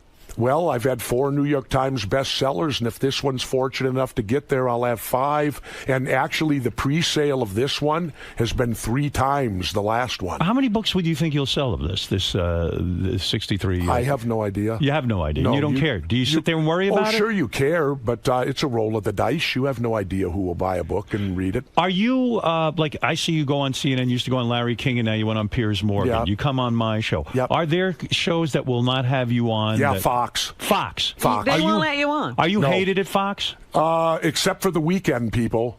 Like Geraldo will have me on, and Judge George Napolitano will have me on. But the big boys, Hannity, O'Reilly, and Beck will not have me on. Why? I don't know. Ask them. I mean, if you know what I've said. I said Fox says they're fair and balanced, but yet they won't have me on. You know who has me on? Al Jazeera. Right. So I think Al Jazeera is more fair and balanced than Fox. They'll at least have me on. Have you ever said to Bill O'Reilly directly, listen, pal, why can't I come on your show? Yeah. And what did he say? He just says, when you got something worthwhile, I'll put you on. Well, at least he's honest about it. I guess, but, let's see. I made mention that if Ron Paul runs for president, I'd seriously consider running with him. Why is Ron Paul so great? Other friends of mine have said Ron Paul is the only guy to listen to. Why is he so great? Because Ron Paul wants to, he truly has America's best interest in mind. What do you mean by that? Well, he wants the Federal Reserve audited. Okay. Which is phenomenal. Right. Why aren't they audited? Well, it's a good point. Right. He was the only one on the floor of Congress when WikiLeaks broke. That said it was good. That stood up and said, nobody died from WikiLeaks. How many people died from the lies and the intelligence manipulation on Iraq? The guy from WikiLeaks, Julian Assange, are you one of these guys who supports him? Absolutely. Do you think he's being railroaded on these sex charges and everything else? Absolutely. They want to get him. Sure. And you know what's interesting? When I found out this new premier of Sweden, where what he supposedly did, the things he did are not illegal here, and they're not illegal in England. I know. But they're illegal in Sweden. This new prime minister... He had sex with a woman without a rubber. Yeah. This new prime minister in Sweden is a right-winger.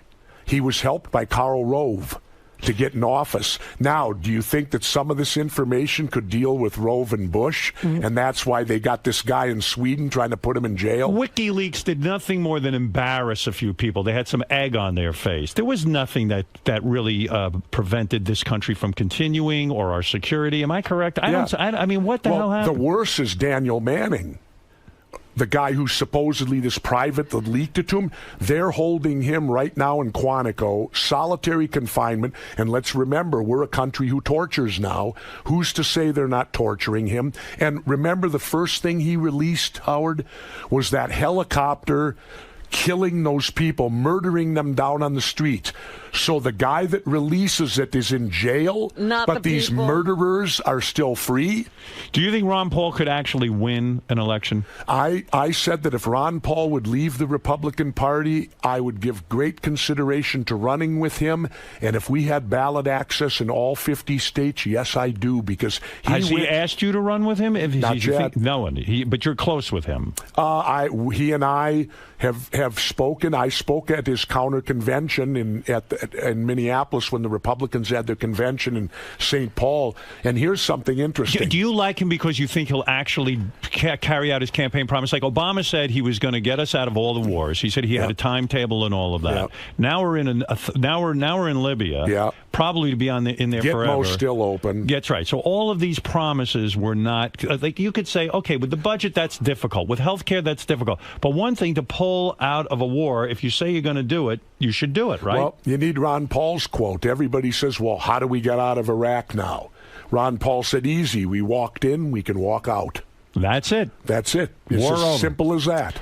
Do you think that what a president learns when he takes that office, because surely Obama wasn't lying when he said he wanted to do all those things prior to, but then you walk into the office, you get a set of information that you didn't know before you walked into the office. The CIA takes you aside and says, listen, asshole, here's what's really going on. You got it, Howard. Yeah. Right. So you got it. you think... I think he got taken to the woodshed. And that's what's going to happen to Ron Paul as well. What do you mean he got taken to the woodshed? Well, He's the president of the United States. think that I don't believe that our president runs our country anymore. Right. He does. Because always follow the money. The Federal Reserve has all the money. This small group of bankers, they determine because they got the money. Anybody in government has said government is like a barge. In order to move just an inch, the president really, it's almost an impossible job to fuck up and also to win. It's like it's just sort of there. Yeah, the bureaucracy is so large. Right. So large. Do you, now let me understand this. I don't know if this is from the book. I think it is. One of your points is, and you're not saying this for a fact, but you have a suspicion that the disease AIDS and Lyme disease has something to do with the government? Oh, absolutely. What does that mean? Well, straight out from where you live at the end of Long Island is Plum Island. Right. Well, Plum Island is a biological testing center that was created by a guy named Erich Traub. Erich Traub's a Nazi who was right under Himmler. He should have stood trial at Nuremberg, but instead we brought him here, and his expertise was biological warfare, infecting wood ticks and mosquitoes and turning them loose. Well, Lyme disease is carried by a wood tick.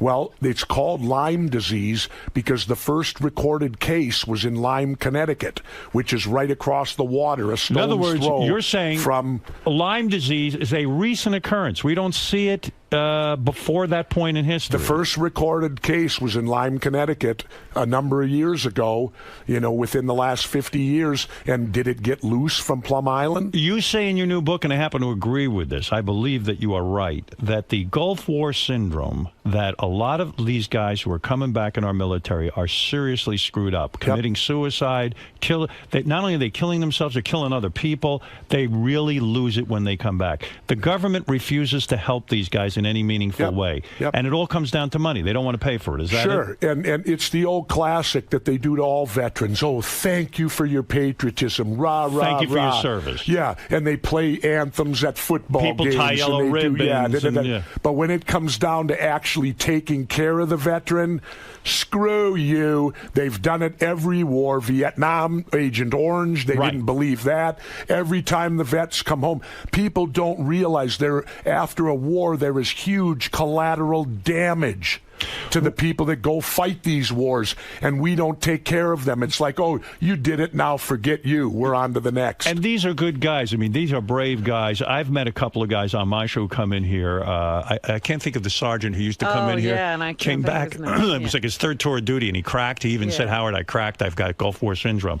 He feels abandoned. He really, truly does. And he's do. Lost. We should be ashamed of how we treat our veterans. We were talking on the air the other day. I was going to call you about this, but I knew you were coming in. We were talking about, some people were doubting me about that we are really losing bees. In fact, some guy called in during this discussion with my cousins. He's got trucks filled with bees. I've got trucks full of bees, Howard. What the hell are you talking about? What is going on? If we lose the bees, we lose all of our food source. We lose everything, right? Albert Einstein's a lot smarter than me, and he was quoted as saying, when the bees go, we go. Well, think about it. They pollinate. Our food source comes from all of this. Everything we eat. We don't need that now. We got Monsanto. They're going to make us all this genetically food. So what do we need to worry about bees for? In your opinion, why are we losing bees? Like, where are they going? Insecticides. They're being killed. All the insecticides and things that we put on the crops. But and we I put am out for there. DDT. You're what? I'm for DDT. Well, I was part of UDT. I'm part of DDT. I don't like these bed bugs we have here. There's an epidemic in New York. You can't go anywhere without bed bugs. When they had George had bed bugs. George, Star Trek had bed bugs. Him and George were in that. I mean, George and Brad were in that bed doing God knows what, and then all of a sudden they're getting bitten up by bugs. I was livid. The only thing when we had DDT, there were no bed bugs. Wait a minute now. Come on. George, Yeah. is that because, the Bible says you're not supposed to do what you do? You think that's what it could be? No. I think it's a plague. It's probably a plague sitting in well, you, George. It wasn't only in George's bed. It was in everybody's bed. I'm saying, some of these insecticides are necessary, aren't they? Yes, but not on crops, not on everything. I mean, Howard, when I live in Mexico and I buy fruits and vegetables down there, I have to eat them within 2 days or they spoil. Right. Everything up here's got a 30-day shelf life. It's true. I buy a tomato. Sometimes it says red and beautiful For weeks. What are they doing to these tomatoes? They put preservatives on it, chemicals. You're eating chemicals. And this has now been introduced into the environment, and the bees are... Okay, here's a better one, Howard. Drinking water. They put fluoride in it, right? Right. And that's because we're not capable of brushing our own teeth and taking care of them. We can get our own fluoride. Yeah, so they put it in. Do you know what fluoride is the main ingredient of? What? Prozac. Why do they do this? And guess where it came from? Where? The Nazis started putting fluoride in the water. Do you think this is are you it's going the as dumbing far? down. Do you think that there is somebody or some group of people in America that wanted fluoride so that we'd all be spaced out? Yeah. Who are these people? Give me a name. I don't know. Who is it? Howard, I don't know. You know. You got I don't. How would I know? I George live in and Mexico for 4 months out of the year. You know, the one thing I do say is if you're polluting the water, the air, the food, the people who are doing that are still eating it. No, they have their own source. They have another source? Yes, of from food, the moon. water, and air? How do you know, Robin? You don't know anything. But that's what I'm asking, because it seems to me that if, Monsanto owns the patent on every crop seed, then, they're going to have to eat that food too. You don't know. They may be just having us do it. Listen, I went to summer camp. By the way, Howard, there's something in this book you need to read. I want to just say one thing. I went to summer camp. We'll talk about the book. I went to summer camp. They used to put saltpeter in the food. You know why? It reduced your sex drive. They didn't want the kids. Is that true? This is what I heard. They said they added saltpeter to the food. And I was livid. But you weren't any less horny. Oh, my God. I fucked like a rabbit. Unbelievable. That's because you didn't eat. That's right. Look how skinny you are. Well, you were about to make a point about your book. Go ahead. And by the way, the book is called 63 Documents the Government Doesn't Want You to Read. It's in stores now. George, are you learning anything through this? You've been awfully... It's very enlightening. Very enlightening. I've been against wars, too. And all the information that I'm hearing here just... makes me feel stronger about that. Were you aware of the governor now, or? I thought he was a wonderful governor of Minnesota. You liked him. I liked him.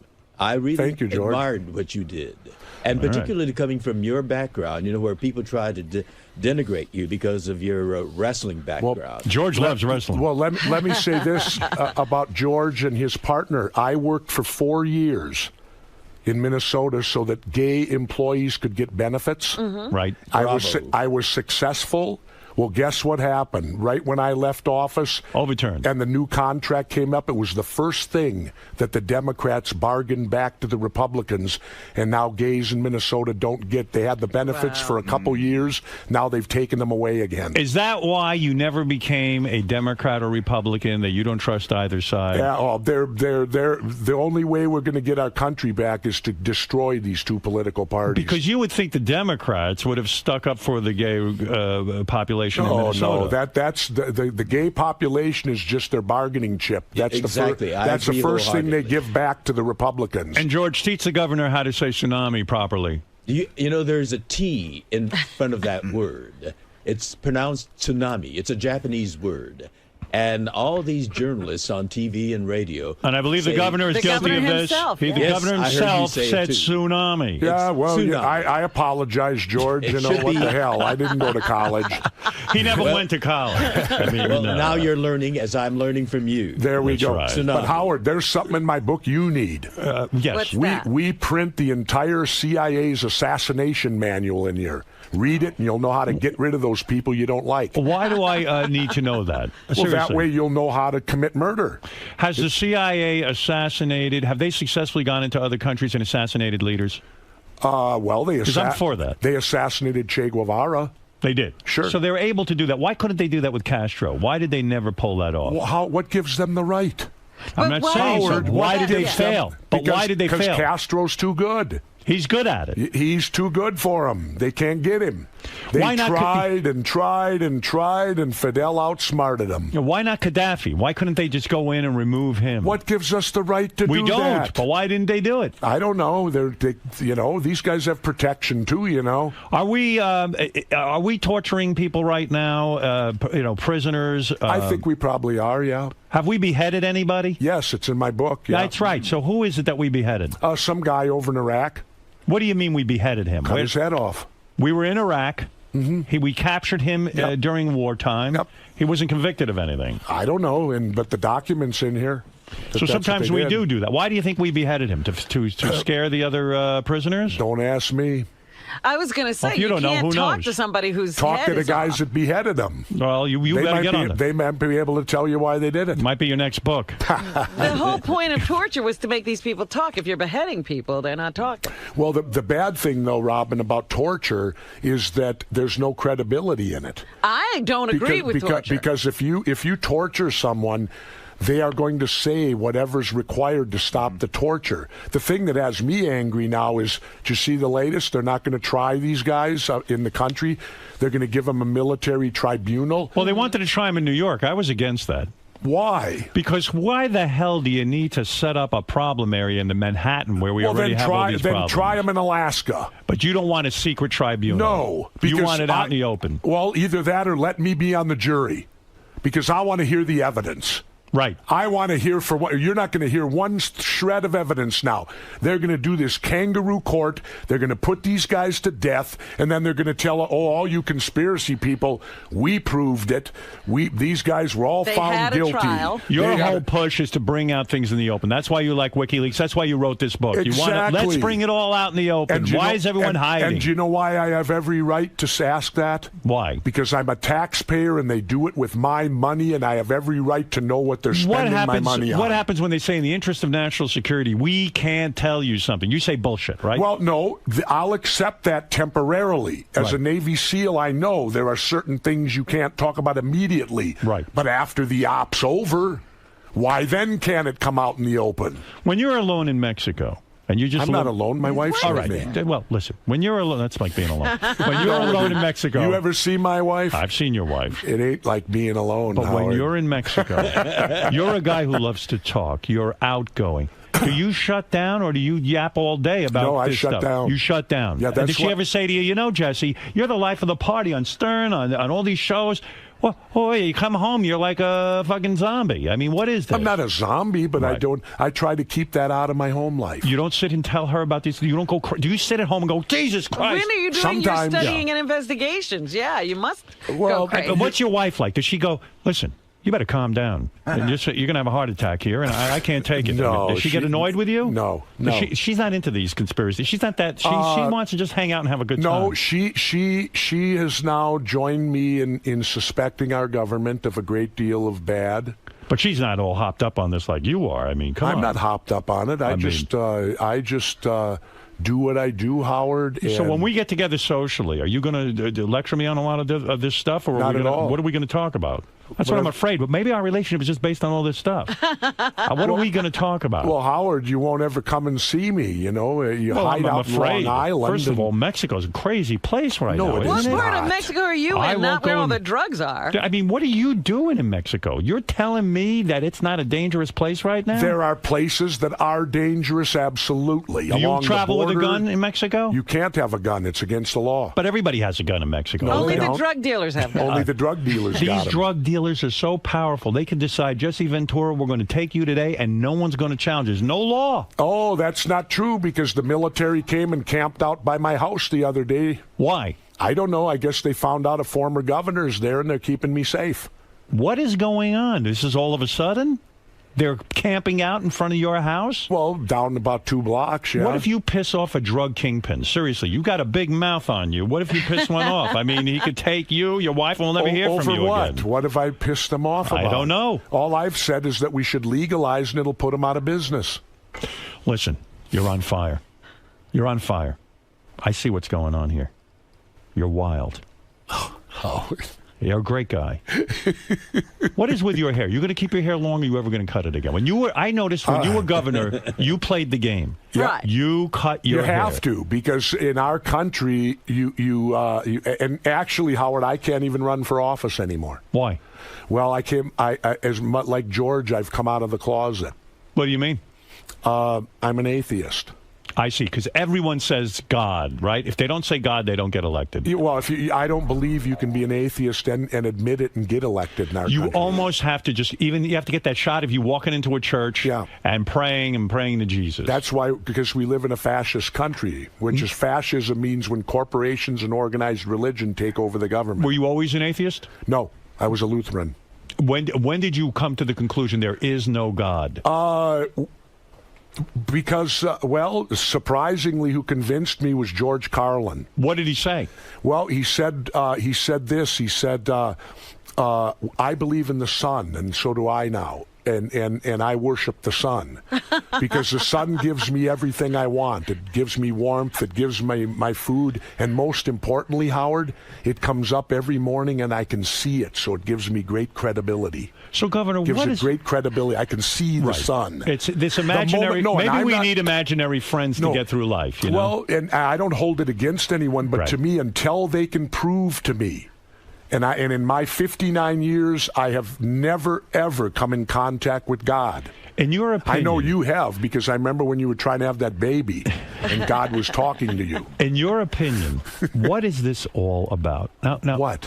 What is what about? The life. What is the purpose of man? Why are we here? Are we here alone? Geez, I don't know. Go ask the Dalai Lama. No, but wait a second, though. You think about this. Why are we here? Like, what was the purpose of all of this? We evolved. Is this an accident? No, we're a product of evolution. Is this recreated anywhere else in the universe? I don't know. Why don't you know these things? You always have an answer. Do your conspiracy theories go to the level of extraterrestrial life? You were a professional wrestler. Who's going to know this stuff? Robin, we have enough conspiracies that we do. I don't need to worry about aliens. Governor, I want you to come back. You're a Buddhist. Where are the bees? Me? A Buddhist. Where Yes, are the bees? Where are the aliens? Are we here alone? And why are we here in the first place? Answer that stuff and then come back. Next book. Go home and think about it. What's the matter with you? Jesse Ventura, great guest, great guy. He knows everything. No, he doesn't. Although I stumped him today, he doesn't know why we're here. He just asks questions. Why are we? Think about he was converted by a George Carlin routine. Do you think we're going to die and then just like what happens to the essence of Jesse Ventura? I think that we may become energy. Energy. Yes. Who wants to become energy? I don't want to be energy. I want to be here. Well, we are. I don't want. Aren't you excited by all this computer stuff? Well, I'll give you another example. Don't you love the iPad? What is God really? He's a guy in the sky that wants your money. Right. That's right. We seem to be paying. Why would he need my money if he's up in the sky? And Good he point. made everything. Are you excited by all this new technology? Wait, and you know what else gets me? Yeah. They said God created the earth in 6 days, right? And then in the seventh day he rested? Right. Well, then why do we put him to work on the seventh day?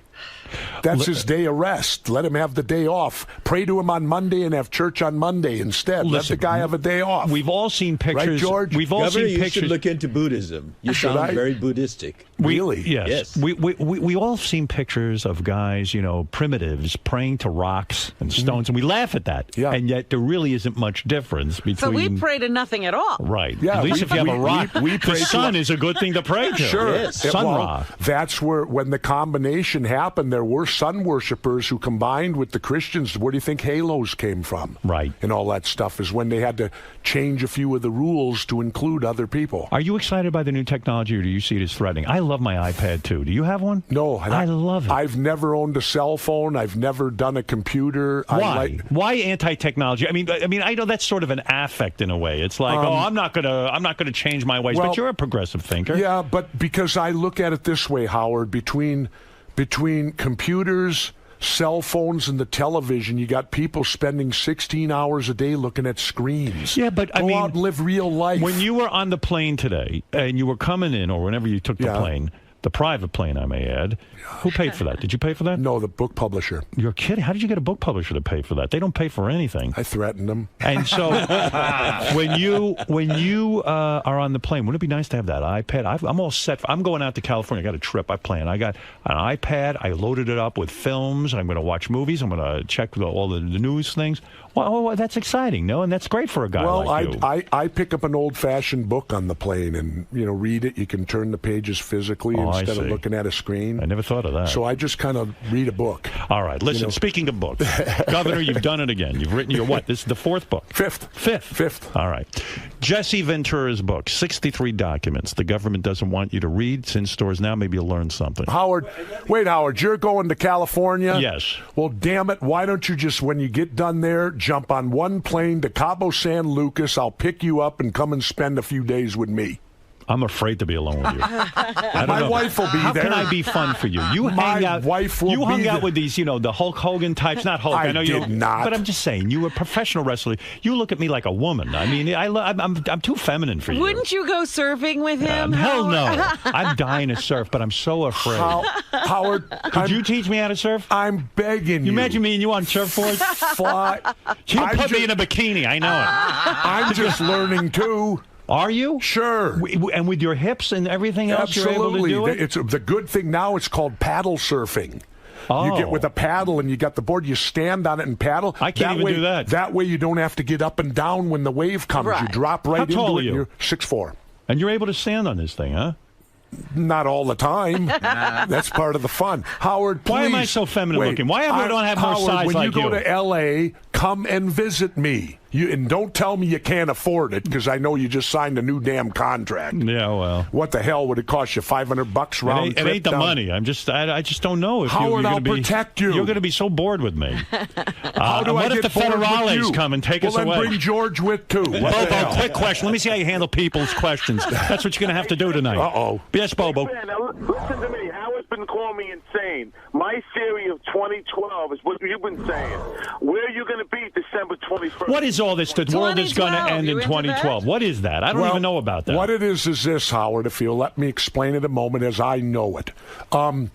The last time it happened, apparently every 150 years the sun cleanses itself. Right. And it shoots these solar flares out into the solar system. Okay. Well, the Earth has a magnetic force field around it. I thought so. But if you go to NASA, they'll even verify this. We have a hole in ours. They don't know why, but there's a hole in our the magnetic field. Force field. Okay. So when these solar flares, the last one happened in like 1860.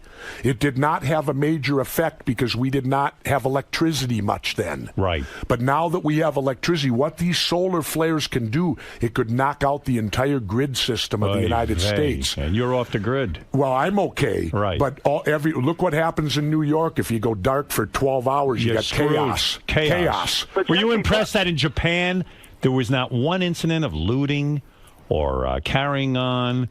With all of the loss of power they had there and all the chaos, the people there behaved. Impressive, right? Well, they sure weren't Americans, were they? They're not. Americans don't know from that. Do you think that's because Japan is one sort of racial community or something like that? Well, in Japan, you're brought up in a certain style like you are in China and these different countries that it comes from within. It's part of their heritage. We are a divided people. Is that what the problem we're is? everything from everywhere. Right. You got George, you got me, you got you. You got Robin. They got Fred. By the way, don't bring up Steve Langford's kid. And in fact, Robin will like this. Yes. Being that I believe in evolution, yes, I'm going to get one of those T-shirts that says I'm African American. You are. Yes, because you are. All everybody came is. from the same place. Will Right? you wear that the next time you're here? Well, I'm going to try to get one. Who is it? Christopher. Because I'm going to have you locked up if you walk whatever. But Howard. Yes. I have one more question. Jesse, please tell him about the New World Order underneath the Denver airport. Tell him the government is under a tear. Bobo, tell the governor your IQ. He got an 87. We had him tested. Okay. All right. Well, he's what he's talking about is under the new Denver airport. Go ahead. There supposedly is this huge bunker. Because have you been to the Denver airport? The new one? I don't go anywhere. Okay, well, it's weird. Yeah. Because it's located out in the middle of nowhere. Right. It's 25 miles from the city, and there's not one hotel by it. So what's Have going you on? ever seen an airport that don't have a hotel So by what's it? going on? Well, supposedly, when the shit hits the fan, the chosen ones will go into these bunkers they're building. That are underneath the airport. Who are the chosen ones? Like the president and these kind of I people? guess the chosen. Not us. I ain't no us. fortunate son. It ain't us, because I'm an independent. I don't belong to the Do you two believe parties. the bees are there? The bees have to be somewhere. The bees have to be somewhere. You know about everything. It's impressive. I do not. Bobo brings up a subject. You know about it. Well, you know. You're well read. You Yeah. read the New York Times? No, I read books. Books? Yeah. What book should I be reading so I can get smart like you? Well, one that I read this year that might interest you, Howard, is Manson Now. Charles Manson? Yeah. You read about him? Yeah, I've read. But I believe Manson. Wait till you hear this. Yeah. He gets, how sick is this? He gets so much mail in prison, there's 2 inmates assigned strictly just to do his mail. See, I need to read Is that about unbelievable? That's I amazing. get bored with books. I get bored with the books. It's hard for me to stay focused. It really is. That's why I read magazines. Howard, now don't come and see me. Will you do that? Will we read books together? No, we'll chase rattlesnakes. That's but that's fun. it. I'm a pussy. I'm not into that stuff. Well, you what can are we gonna stand do? behind me. I like a glass of wine. We'll sit around. We can do that. All right. I'm let's- serious, Howard. If I you're wanna going to hang with L.A., fly to Cabo, email I'm me. not flying anywhere. Come down. It's Well, how America. you getting to L.A.? Running? I'm going under protest. I'm going to visit my daughter, and I'm going to, and my wife wants to go, and so I'm going. Believe me, I'm going under protest. I don't like any of this nonsense. Howard, I have Listen. one more question for the governor. Okay. Bobo, what is this, 60 Minutes? No. Where are you going to be on December 21st, 2012? He's obsessed with 2012. I will be down in Mexico because they told me that if you're off the grid like I am and you have solar power, I asked the expert, I said, what'll happen to me if I'm off the grid on solar power? He said, well, probably the only negative thing for you is you're going to have 100,000 people who want to live with you. Well, let me tell you something. Something goes down, then I will visit you. It'd be too late then, Howard. You got to come before I'm coming. Don't the you day come before. just when the shit hits the I'm coming fan. December 31st. Don't you come when the shit That's hits the when fan. I show up and be there for me. You better come down and visit me You know where I'm before going to be that. in 2012? I'm not going to be with Bobo. That's where I'm not going to be. Yeah, if Bobo's going there, you're not going. You're going to take my kid, man. And what do we think of this John Hinckley being free? He shot the president. He's walking around. He's got a girlfriend. You read about this? No. He's got a girlfriend. No. He has basically visitation everywhere he goes. This guy shot the president, and forget the president.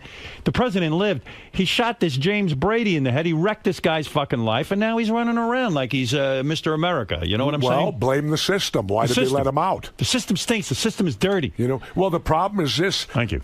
I'm opposed to capital punishment, but on the flip side, I believe if you're sentenced to life in prison, yes. Why do they call it life if you can get parole? Yeah. Amen. That's not life. You're right. No, I don't want anyone put to death because with the new DNA and all that, look at all the people they find that are innocent. Look at George just woke up. How come you're so up to that? What happened? Well, no, I've always been against the death penalty. But life should be life. When you're sentenced to life, it Stay don't mean there. you get a parole hearing in 8 I agree years. with you. All right. There should be consistency. Now you got George all charged up, Yeah, and you're he's going to gonna leave, and I got to start deal with him. piping up. That's right. That's right. And George, I bet, is tough to deal with, isn't Yes, he? George, he is.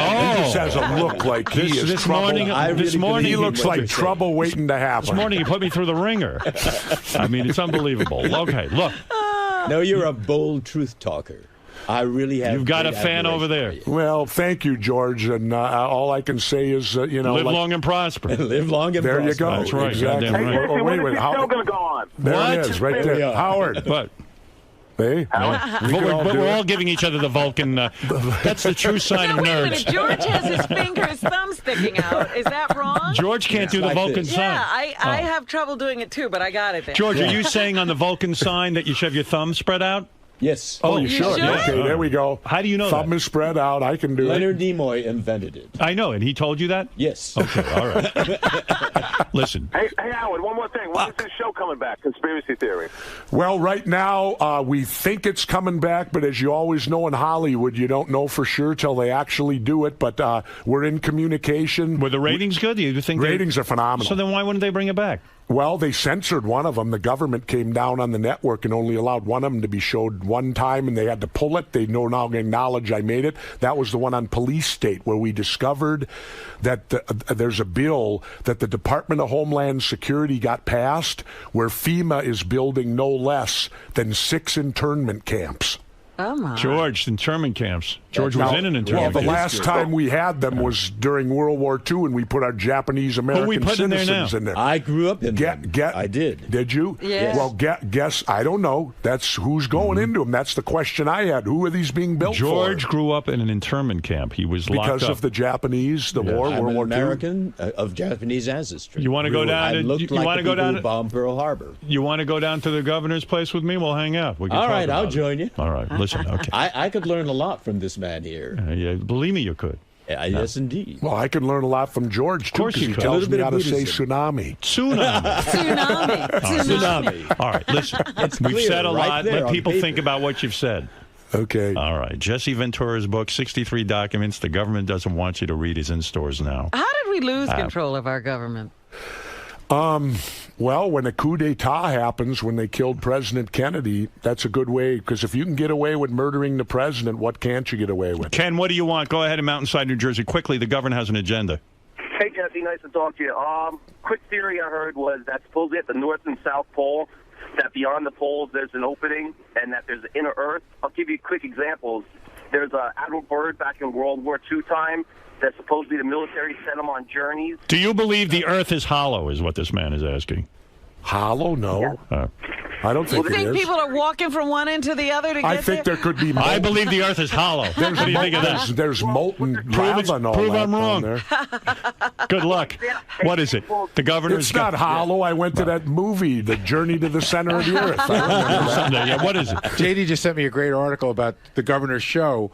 Did you see this thing where there's a conspiracy theory that it's being erased from people's DVRs? Do you know about this? No. There were people who were He saying likes it, that though. the show's being DVR'd, and then when they go there, it's been taken off. Oh, yeah, the governor will check that out. Trust me. Believe me, there's something up there. All right, listen. Your head will explode. You start investigating that. Look, the governor wants to meet with you for some reason, and he will be signing copies of his book tonight from 7 to 9 at Bookends in Ridgewood, New Jersey. Go over and say hello. Tomorrow night from 7 to 9 at the Barnes & Noble in Fresh Meadows, New York. Thursday night from 7:30 to 9 at the Barnes & Noble in Clifton, New Jersey. The book is called what? The book is called Governor Jesse Ventura's 63 Documents the Government Doesn't Want You to Read. And go pick one up in the stores. Thanks for coming in and seeing us. Howard, always a pleasure. And A real Howard, pleasure. please come down and visit me. I'm coming. I promise you'll be safe. Nothing. You get down there and you'll realize Mexico is a beautiful place. Thank you. It's Thank a you, Governor. beautiful I've been there many place. times. I'm just not going back. All right. Thank you.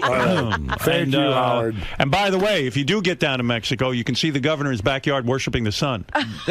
He is now a sun worshiper. Every morning I get up and worship the sun. Governor. Yep.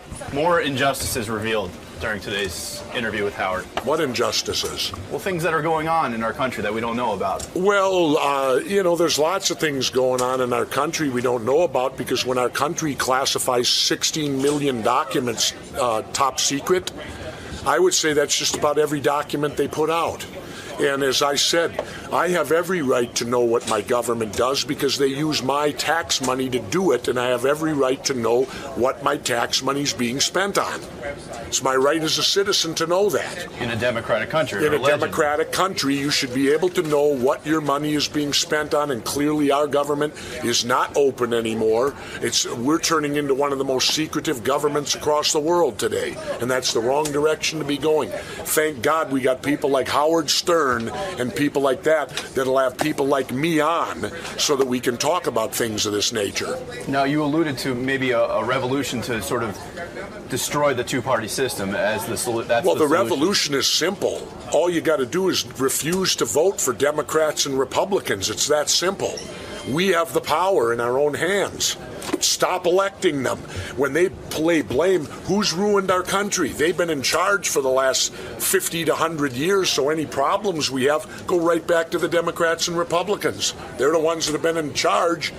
So if our country's screwed up, it's their fault. And you think a show like Howard's can help promote this type of absolutely. social change and Howard, change? hey, rest assured, they're already trying to take control of the internet. You don't think they're going to try to get control of satellite radio? You think that they don't want to control where Howard Stern can't say profanity? You know, look what it was like for Howard when he was on regular radio. They were fining him every week. And yet we're supposed to have free speech. Oh, rest assured they will attempt to get control of satellite radio. The government don't like nothing they don't control. They want to control everything. So Hey, Governor, I have a quick question for you. Benji. If, let's say they give you a special pass to go through the airport. Yeah. Well, they do to the speaker. No, I get that. Yeah, I know. But let's say they do that for people, and more people. How do they know it's you? You show your passport. But isn't that easy to fake? No. Passports, your picture's on it. It's issued to you by the U.S. government. But wouldn't it be? I don't know. Isn't it an easier system not to have the passes? My point is this: certain elected officials are not required to, and what I'm suing over is the fact that how are they any more not dangerous? How come I'm more dangerous than them? No, I agree. But should anyone have passes? I can't answer that. But here's the bigger question, which we didn't get into in there. Why is it the government's job to provide security for what's a private sector business? Airlines are private sector business. Now, why don't the airlines provide their own security? I agree with you. And if they did that, then I could have like 90% of my flights now are Delta since they merged with Northwest in Minnesota. That way I could have a relationship with Delta Airlines to where they know Jesse Ventura's no threat. When he comes out, produces his thing, give him a ticket and put him on the plane and he goes through nothing. Are you okay with luggage being searched? Sure, that's what ought to be searched more. But isn't that the same, isn't the Fourth Amendment, wouldn't that be the same thing? Luggage or a person? No, I don't believe so. I don't believe your luggage. Well, the Fourth Amendment does says your papers and all that stuff. So yeah, I suppose technically now that I think about it, maybe it is. You know, who knows? But luggage, you have to remember, also leaves you. Once you put it on the thing and it goes on the plane, you're no longer in charge of your luggage anymore. And did you see the thing where that pilot took the photo down on the tarmac, where all this security upstairs, and yet on the tarmac all they had to do was run a card through a thing. And who did they prosecute? The pilot for revealing it. He got prosecuted for revealing that. Again, killing the messenger, not the message. And yet, so here you got people, all they'd have to do, you could have the card, give it to me, I could be a terrorist, I run it through the thing, I could be down there right on the tarmac, because all you do is put a card through a thing. Well, that's what I'm saying, we gotta get rid of cards. Well, first of all, let me give you this one. Who have they caught? Nobody. I don't know. I mean, well, through what they're putting us through right now, who have they caught? I don't know. No one. Yeah. You think if they caught someone, it wouldn't be in the front page? Sure it would. They haven't caught anybody. I think some people have been stopped, but I don't know if it's like people that were more crazy people. Well, but I mean, what terrorist have they caught? I don't know. None. None. Why do they automatically assume that terrorists are going to do the same thing? Wait, when I was a SEAL, you don't repeat yourself. You don't patternise yourself.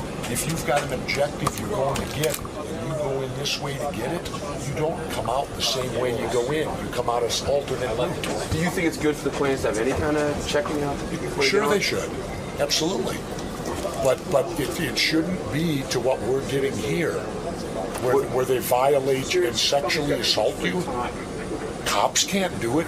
If a cop pulls you over on the street, he cannot frisk you the way we're getting frisked at airports. And we haven't, remember this, when you go to the airport, they're treating you like you're guilty of something. You're guilty until you prove you're innocent. Right. Well, I guess they would say you're choosing to go to the airport. They could say the same thing for the street, too. Sure, but I mean, you're guilty. Aren't you supposed to be innocent until proven guilty? You have to prove you're innocent. Well, that's when you go in there, you're guilty. But I'm saying, that's what I'm saying. I'm saying if you're okay with the search of luggage, if you're okay with any kind of search, I don't see how it's different when it's your body. Really? I'm saying legally.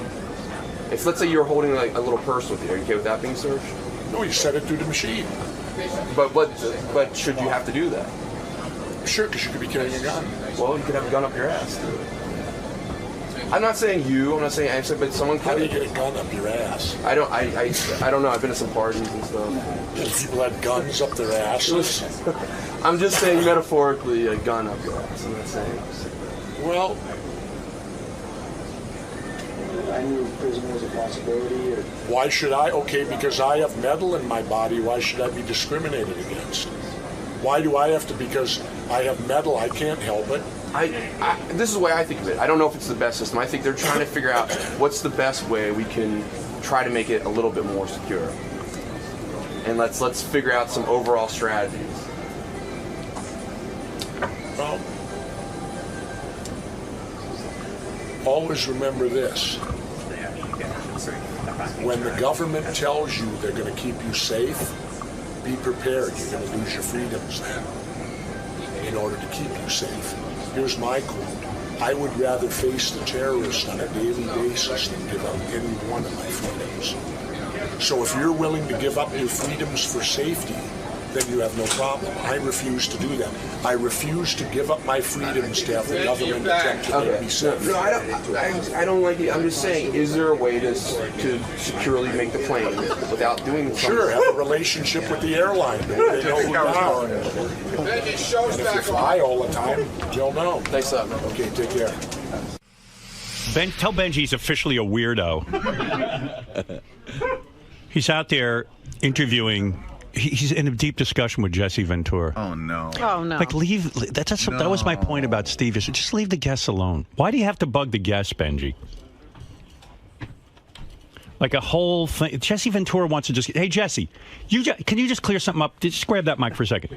Benji's annoying the shit out of you, isn't he?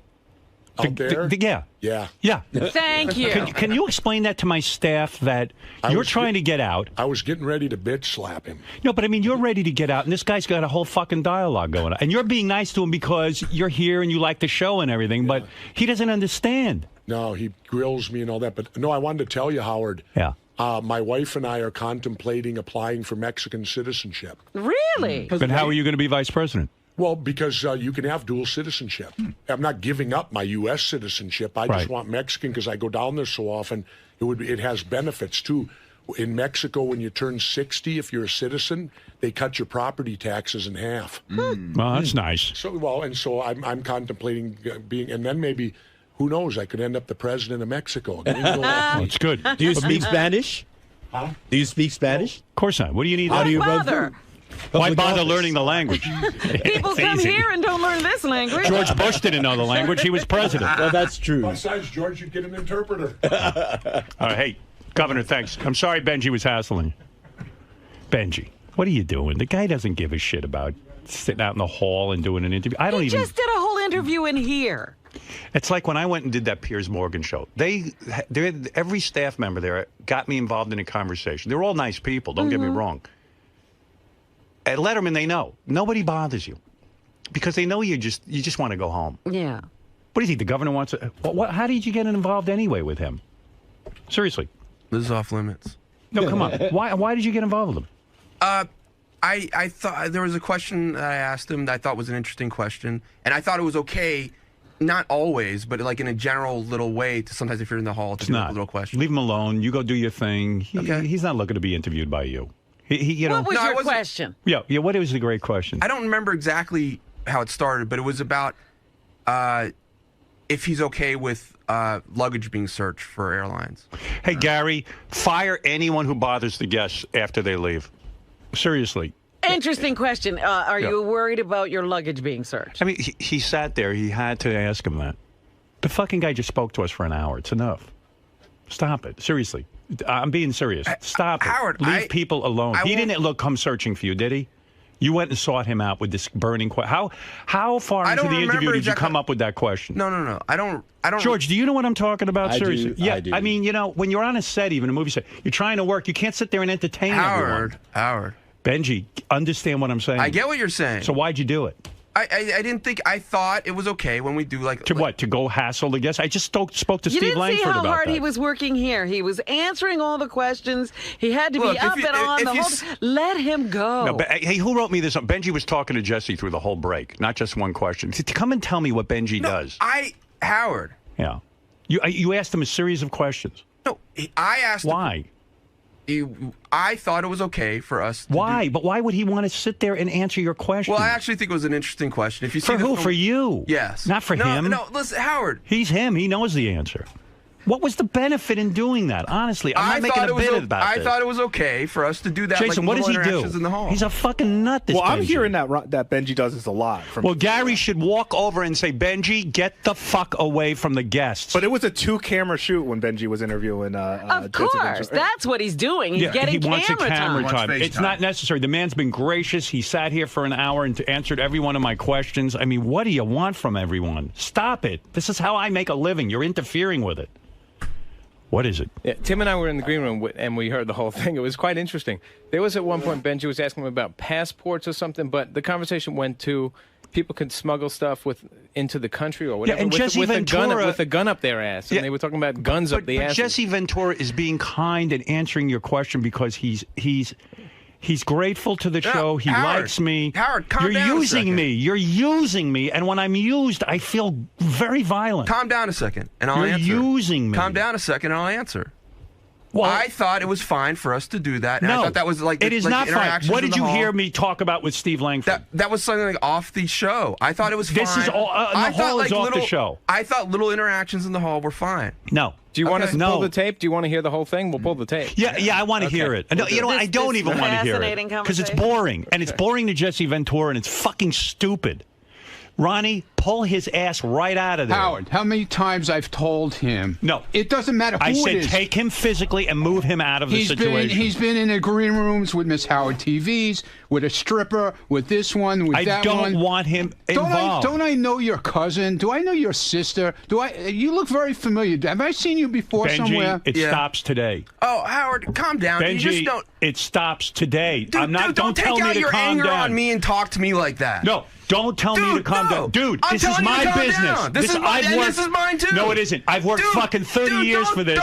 Don't bring my guests into your bullshit. I'm not. That's bullshit. Benji, don't do it anymore. Period. I'm your boss, and I'm telling you, don't do it. Talk to me respectfully. No. Dude, don't do it. I don't know, but you're not listening, and I'm telling you, don't do it. I'm absolutely listening. I started out respectfully, and now I'm getting annoyed. I don't want you pulling your shtick with Jesse Ventura and the other guests. Dude, listen. Dude, I asked TV before. Oh, is it okay?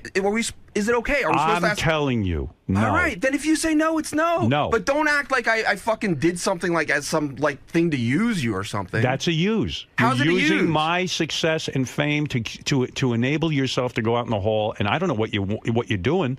I don't know why you're bothering these people. But you can't do that. We're conducting a business. We want guests to come back. I get it. I get it. You know, I got to tell you something. It would be a long time before I'd go back on Piers Morgan. You know why?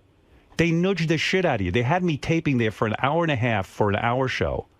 They gruged me. You know what that means? It means like then I get off the air and I'm doing an interview for CNN.com. I'm doing an interview for this one now because I'm being gracious. I want to be a nice guy. Once they have me, they took advantage of me. You're taking advantage of me. You're a guy I admire and I like, but you do things that you don't think. I just spoke to Steve Langford about not annoying the guests, and now I'm speaking to you. You're going in the hall. The guy just did an hour interview. And you know what his thought is? Gee, I go on Stern, and it's like a fucking three-ring circus when I leave. I got nowhere to run, nowhere to hide from the Benjis of the world. I rarely... All right, thank you. That's it. You don't have to say any more. You're not going to do it anymore, right? Can I... Are you going to do it anymore? Can I discuss We're done. Are you going to do this anymore? No. Okay, we're done. But Fine. you know, you're making... Your rationale doesn't matter. No. It's irrelevant. I checked and I got permission before I do stuff like that. Only check with me. All right. The other people around here are lunatics. All right. So that's what I was going to ask. He's saying that TV had given him permission. They did?